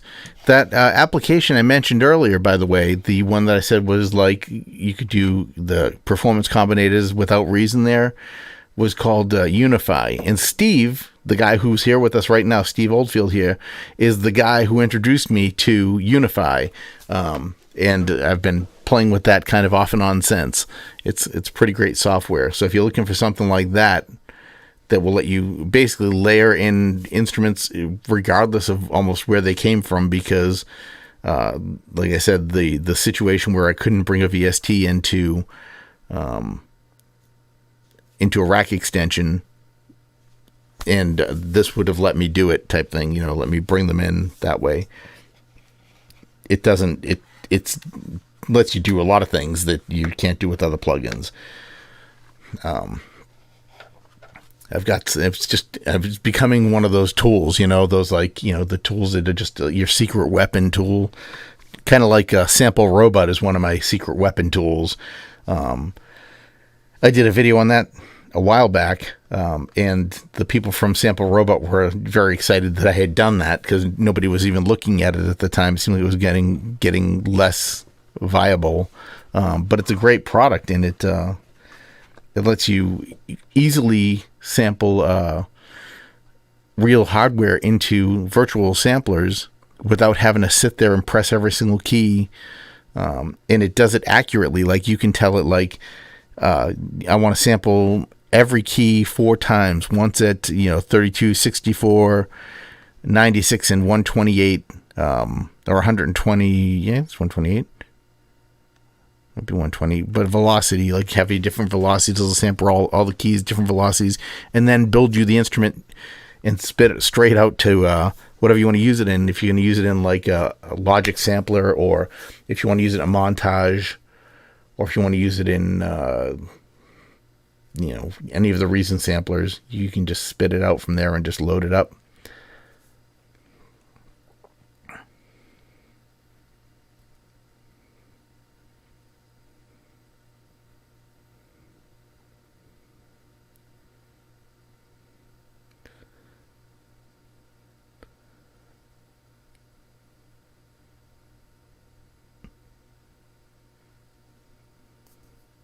Oh, do you mean within the actual? Yeah, that's how. Like if you wanted to, hold on, I'll just get a mixer out and show you. Actually, let's use this mixer. Here we go. Editor. Here we go. Open up. All right, here is my mixer. All right, if I wanted to hook up, go right here. If I wanted to throw some tape echo in here, right, I would hold down my shift key and drag this tape echo in right here, anywhere I want. Actually, I can put it up here, wherever you feel like putting it that looks good to you. Drop it in, then hit tab so you see the back, right? And then you take your in and out. You get your main in and your main out right here. This is the way I would do it. And then you take your in and you run it down to, I get a little closer so I can read this. Yeah, there we go. So I dropped that right there to the 1, 2 auxiliary. This is my auxiliary outs. So that's going into the in. Then I take the out off this and drop it to my auxiliary ins. And now if I tab again to see the front, you'll see right here on the tape, it actually says the name of the effect. So now on these knobs right here, the first knob, this is your 4 knobs on this mixer. And you could just apply, let's see here, where's my, I gotta get onto that instrument. All right, so now if I go over to piano, where's my piano? Piano's really low. Let me just turn that volume up on this puppy a little. Oh, that's because I have it set really low. And it's on the wrong plug. I guess I have them set wrong. We'll just do this rather than, since it doesn't really matter. I'm just gonna, they're on the wrong channels. All right, back to this now. All right, so now if I go to my piano, which is right, coming in channel 2 right here, and I turn this up, now it's going through the send effect and coming back in here. And now what you would want to do, probably, if you wanted to be able to control that from up top, is you would then create another knob up here somewhere. Let's see, we'll just go to configure. I'm gonna grab all these real quick. We'll just drag this down just a bit. And now I'll just take, we'll add another knob in. And it's the right size because it's the last one I used. It remembers that still. We're gonna go.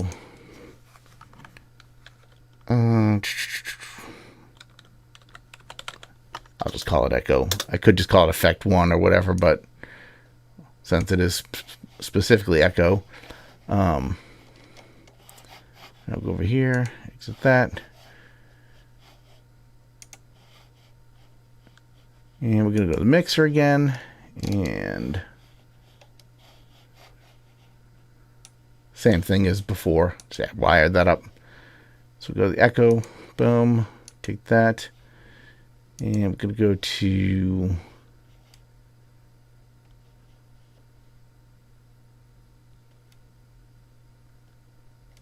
where's my, hold on a second.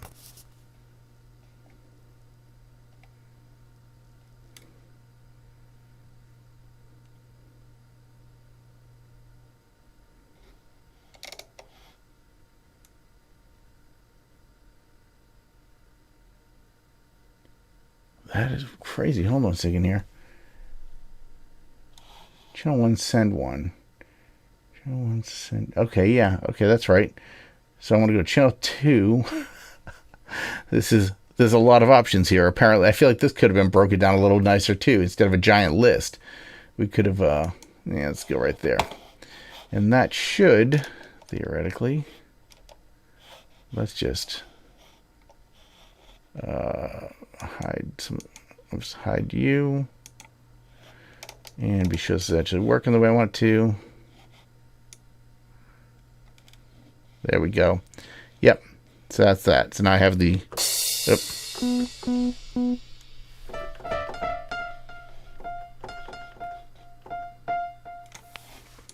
Yeah. You can throw another knob in there too if you want to do and make build as to your heart's content. It's like Legos for musicians. No problem, man. Yeah, that's pretty cool. Sorry, that list, when that popped open, showed me that giant list there of controls. I don't think I've ever looked at that, like, ever until right now. And that was like, what just happened? What is going on? I've got to read this. Hold on. I figured it was in there somewhere, but I feel like they should have done that by, like, you know, channel 1, and then had the different controls that you would pick off of it, and then, you know, expanded it instead of having, like, all the channels with every single possible control and combination all just showing in one ginormous list. But, you know, beggars can't be choosers, as they say, and whatnot. So,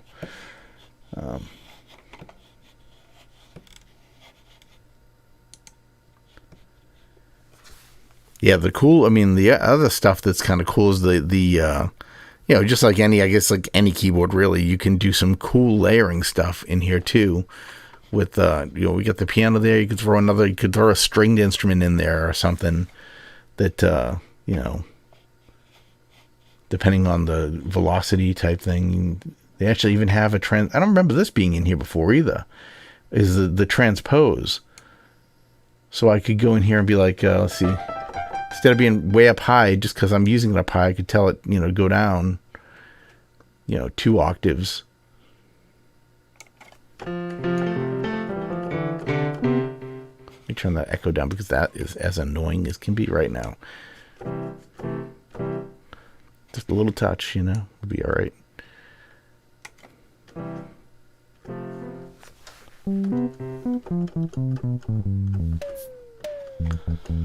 Yeah, I guess that's actually pretty darn cool because I can take that and let's go take.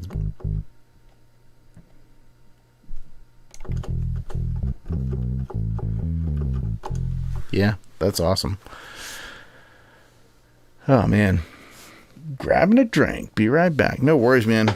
Actually, I gotta take a sip of water myself.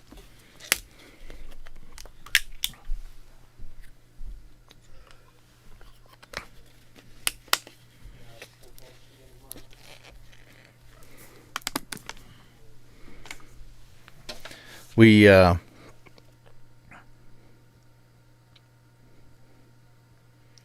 that'd be awesome. Well, you can, I mean, like, you can, once it's all built, you can do this type of thing and right click it and then run it to a piece of hardware. Which I think keyboard control mapping, that's right. Yeah.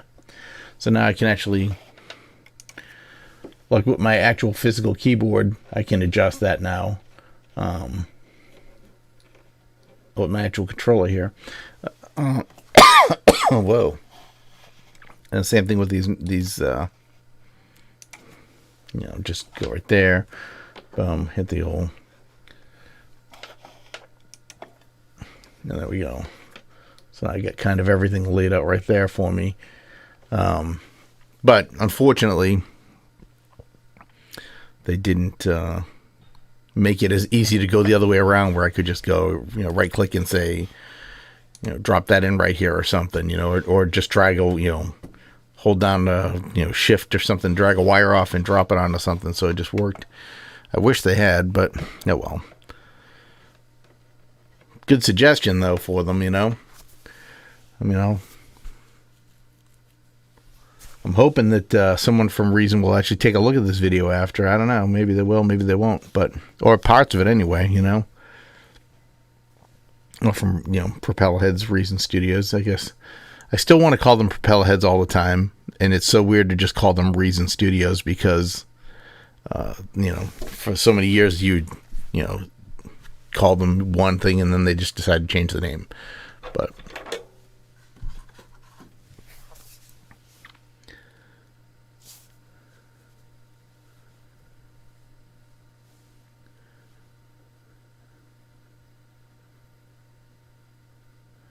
we can't right click on.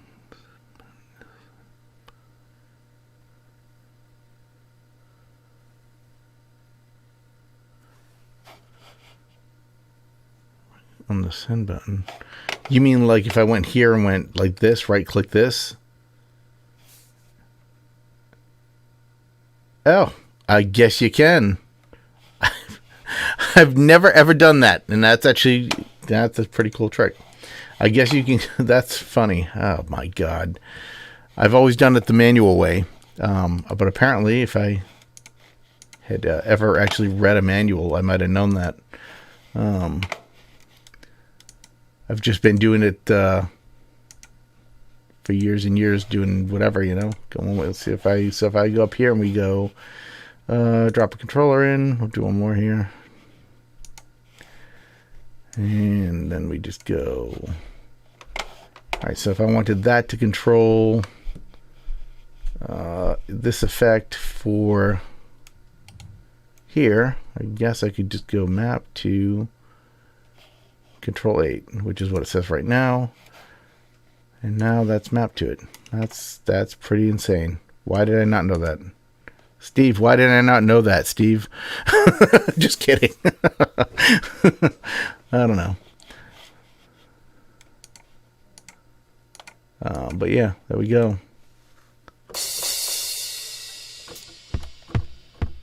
Oops. What am I thinking here? And that's it. Oh, there you are, Steve. You missed it.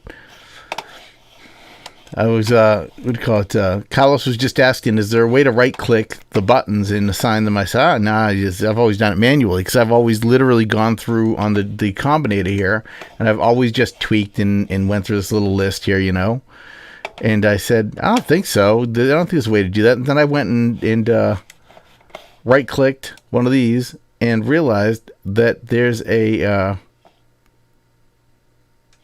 Oh, I'm not connecting it. I'm not in the edit mode. Hold on a second. Throw another one in here. Yeah, that's configure. Throw another knob in here. Boom. But yeah, I just learned that if you right click this, it will oh, now you're gonna make a liar out of me. Okay, so maybe that knob doesn't allow it. Let me try another knob.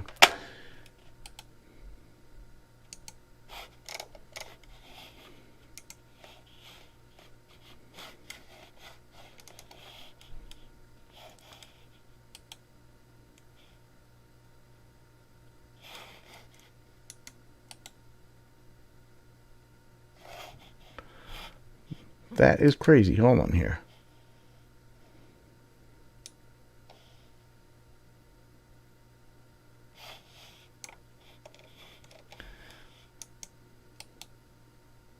Oh, because I'm outside of the combinator. You're not part of the combinator. I'm like, what is wrong? This just worked a second ago. I'm getting ready to have a meltdown. Devices. Okay, so if I go over here and we right click whatever, this. Boom, master. Map to combi, and I go boom like that. I never knew that was an option to just be able to do it that way. I've always, like for literally like 100 years, it feels like, done it manually. Yeah, that's a lot quicker. I mean, than going through this list of 7 million things. I mean, but there are certain things that you can't get to out here. I'll say that also, that's like if you wanted to go to some things have like audio outs and that type of thing, and in some cases, like particularly with the Thor synthesizer, there's an audio in and an audio out on it, I believe. I can't remember where they are, but with Thor, let's bring this over here for a second. There's a way to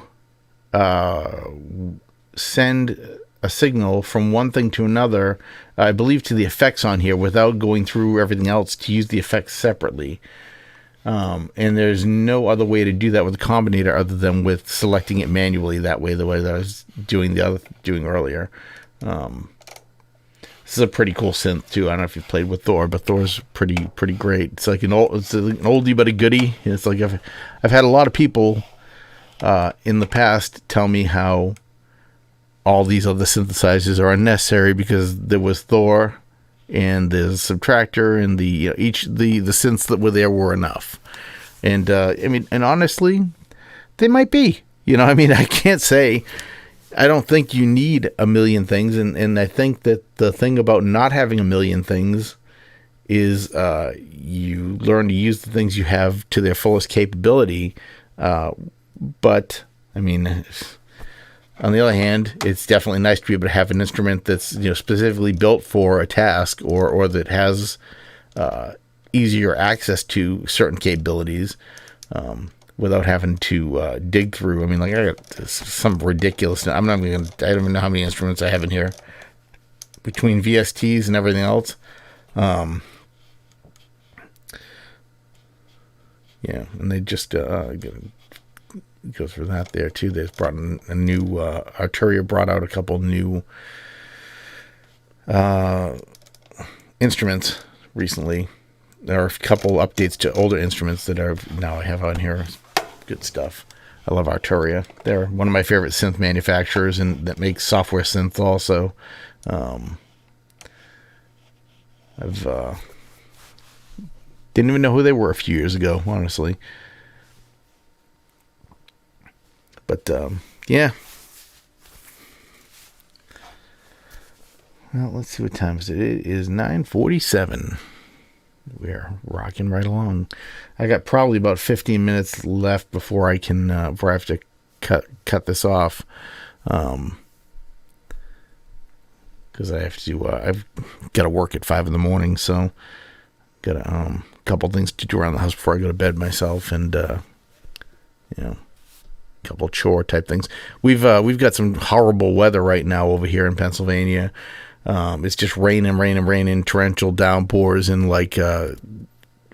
flooding and what do they call that when basically really fast floods are occurring, like where roads are just getting all of a sudden the water will just rush down like a hill type thing and just blast across the road and push cars off, and they're actually telling people if you get stuck right now in a puddle, you've been warned not to drive. So if you do get stuck, they're actually yeah.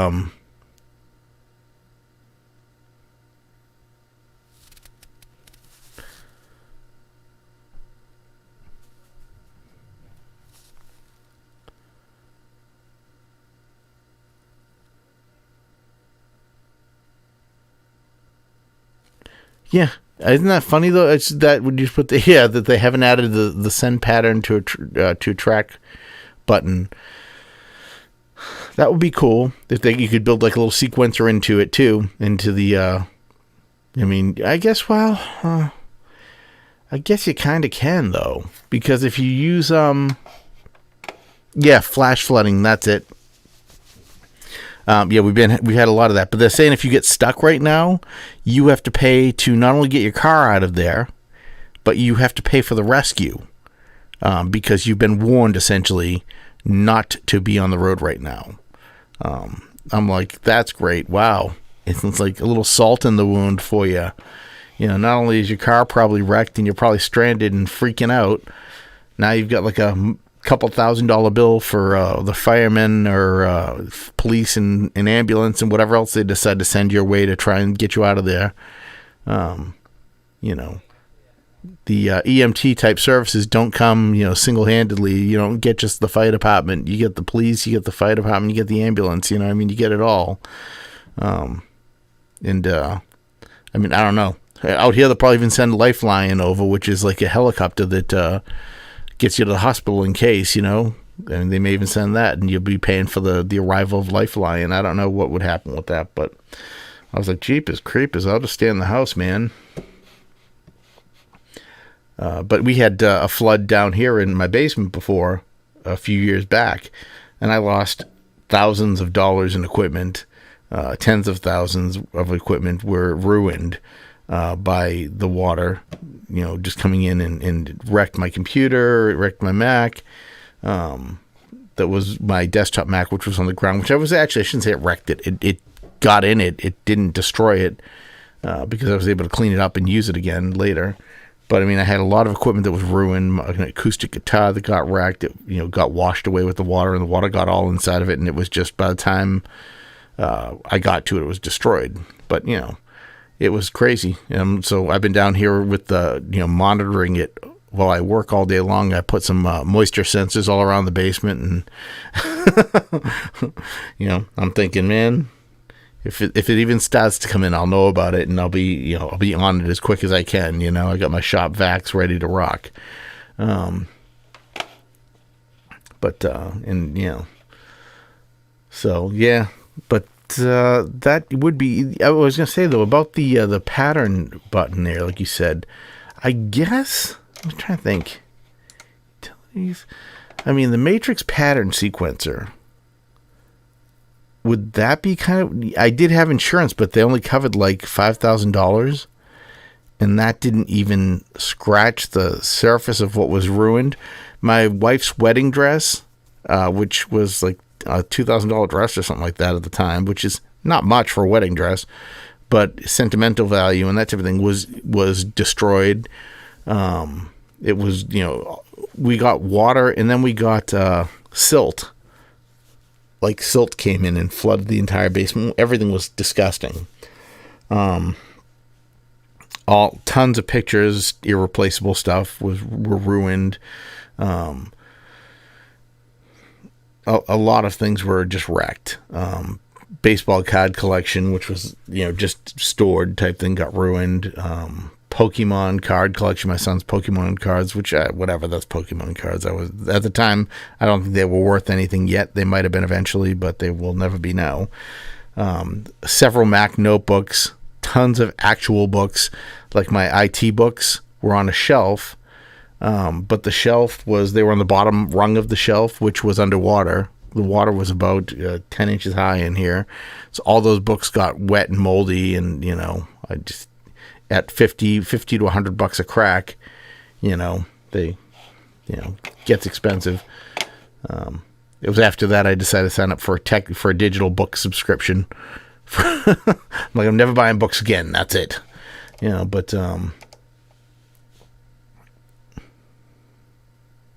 you know, but my luck, man, it doesn't matter where I'm at. Danger and trouble finds me. I've had a house burned down. I've had a basement flood. I'm like, if I were in the attic, like a plane would crash into the house, you know? I don't even have an attic in this house, actually. This house has, like, it's got a space up top, but no attic.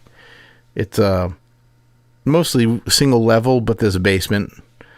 Like, you could live without going to the basement ever. Except for utility stuff, like, you know, the hot water heater and stuff's down here. But, and my studio's down here. But... let me think here. Right. I was going to say about the sequencer. I think. Let's jump this over here for a second. All right, we're going to throw. I'm not sure if. Oh, my phone just dinged.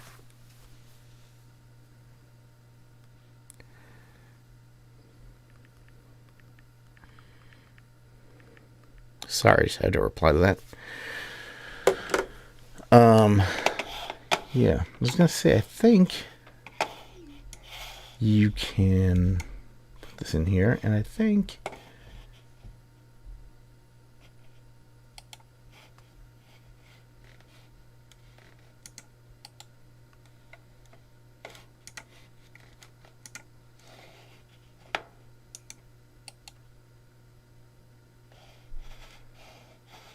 now it's not showing up.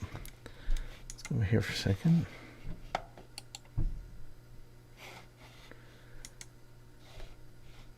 I'm going to try to switch one to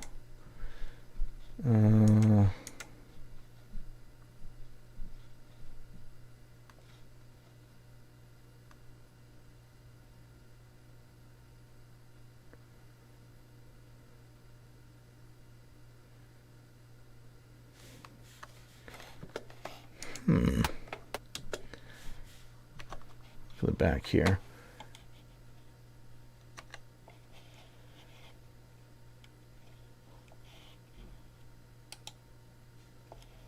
That is interesting. So you can't actually start the matrix to stop playing from the combinator? I never noticed that. Because I've never actually used the matrix. Actually, I haven't really done much with the matrix ever, I don't think. I'm just trying to think of what I've done with it ever. I can't think of anything I've used it for. It's just been there. You know, I mean, I think I've messed with it a little bit here or there in my early days where I was like, oh, this is so neat. Look at this. But, you know, you can do some cool stuff with it if you want to. Either using plain notes or just doing curves. But I'm surprised that you can't actually trigger that from out there in there.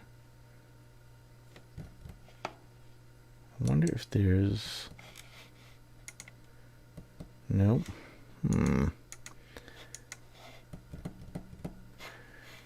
Well, that's disappointing. What about the...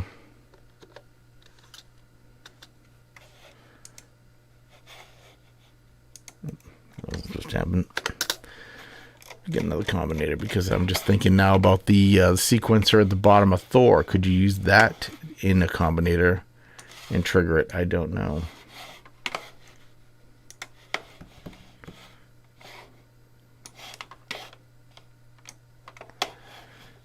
Okay, show this and...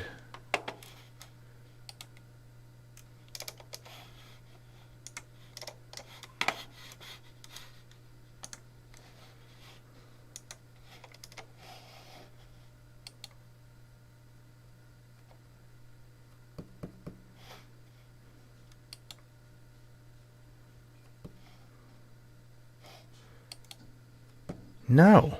What the heck?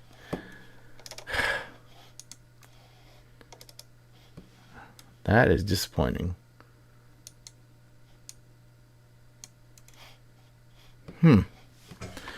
Steve, you pointed out the chink in the armor apparently here on the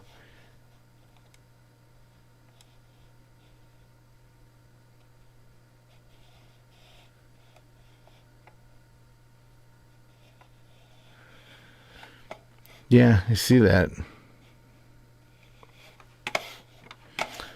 Yeah. Oh well. Oh well. I guess. Well, you know, I guess that's where the there are these. Have you seen those? Like they have some like the other players that will do that now, like these evolution sequencer or something, that type of thing. But they're not. I don't think you can put them in a combinator. I'm not sure. What? Hold on.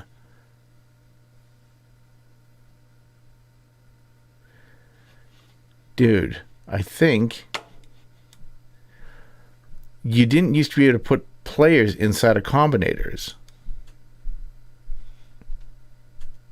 I'm pretty sure. Let me double check. I never was able to do it before. Maybe it was in 10 that you couldn't. Maybe they fixed it in 11.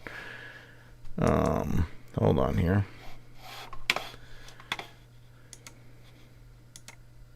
Close on that for a second. Oh, what you want to open?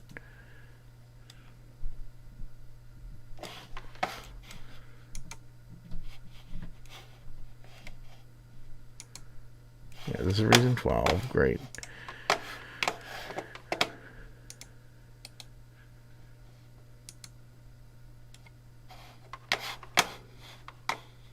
I'll have to mess with that in 11 to see if it works or not. Because as far as I knew, you could put players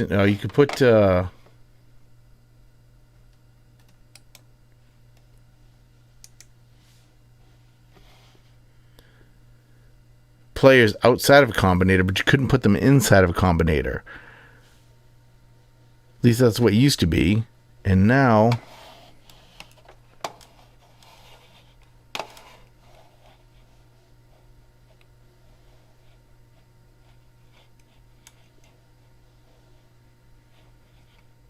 hey there, how's it going? Force I'm not trying to say that. Ament.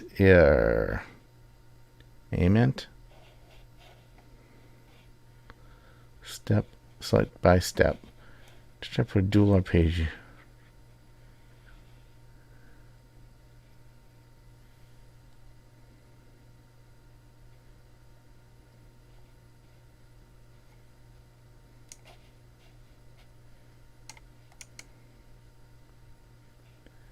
It doesn't work.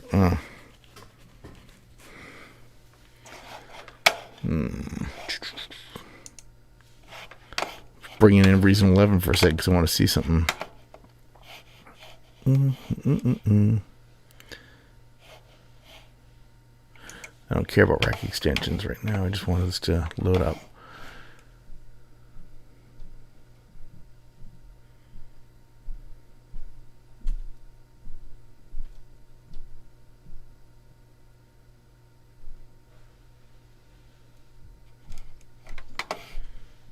Come on, man.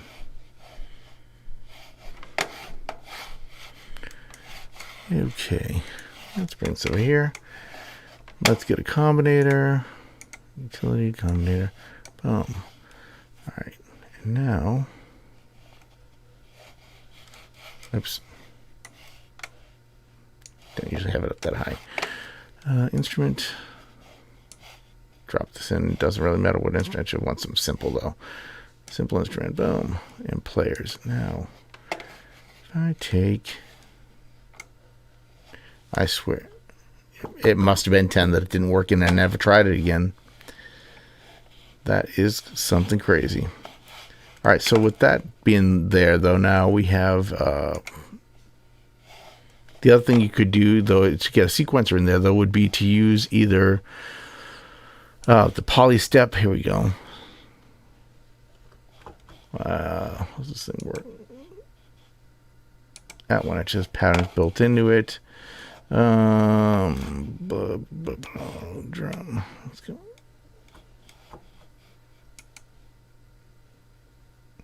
Not really a great example here, but you could use this for other things that have to be.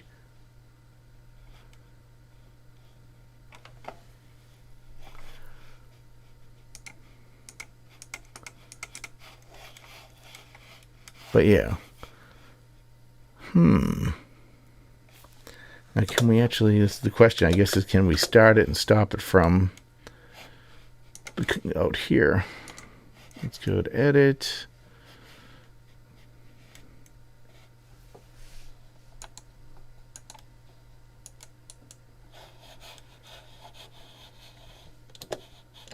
Stop.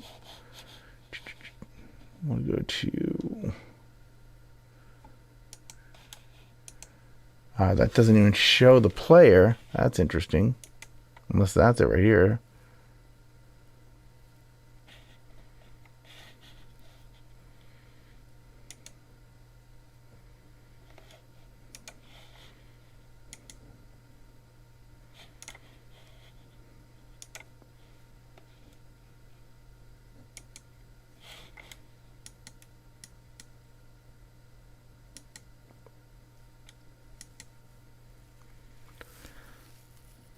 Maybe I have the wrong idea here, but you can start it to you can get it to play from in there. You want the step sequence engage? You can't do it in Thor. Yeah. Stop.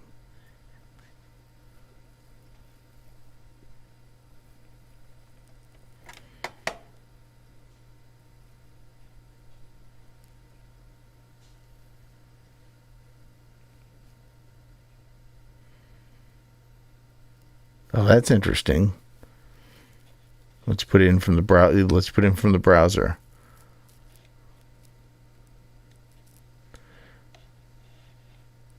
Oh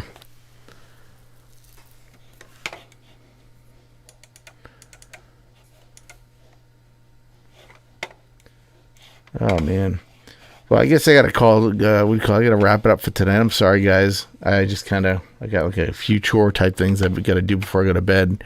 Prep for tomorrow. We gotta charge my iPad. Gotta check around the house, take the dog out, and so forth.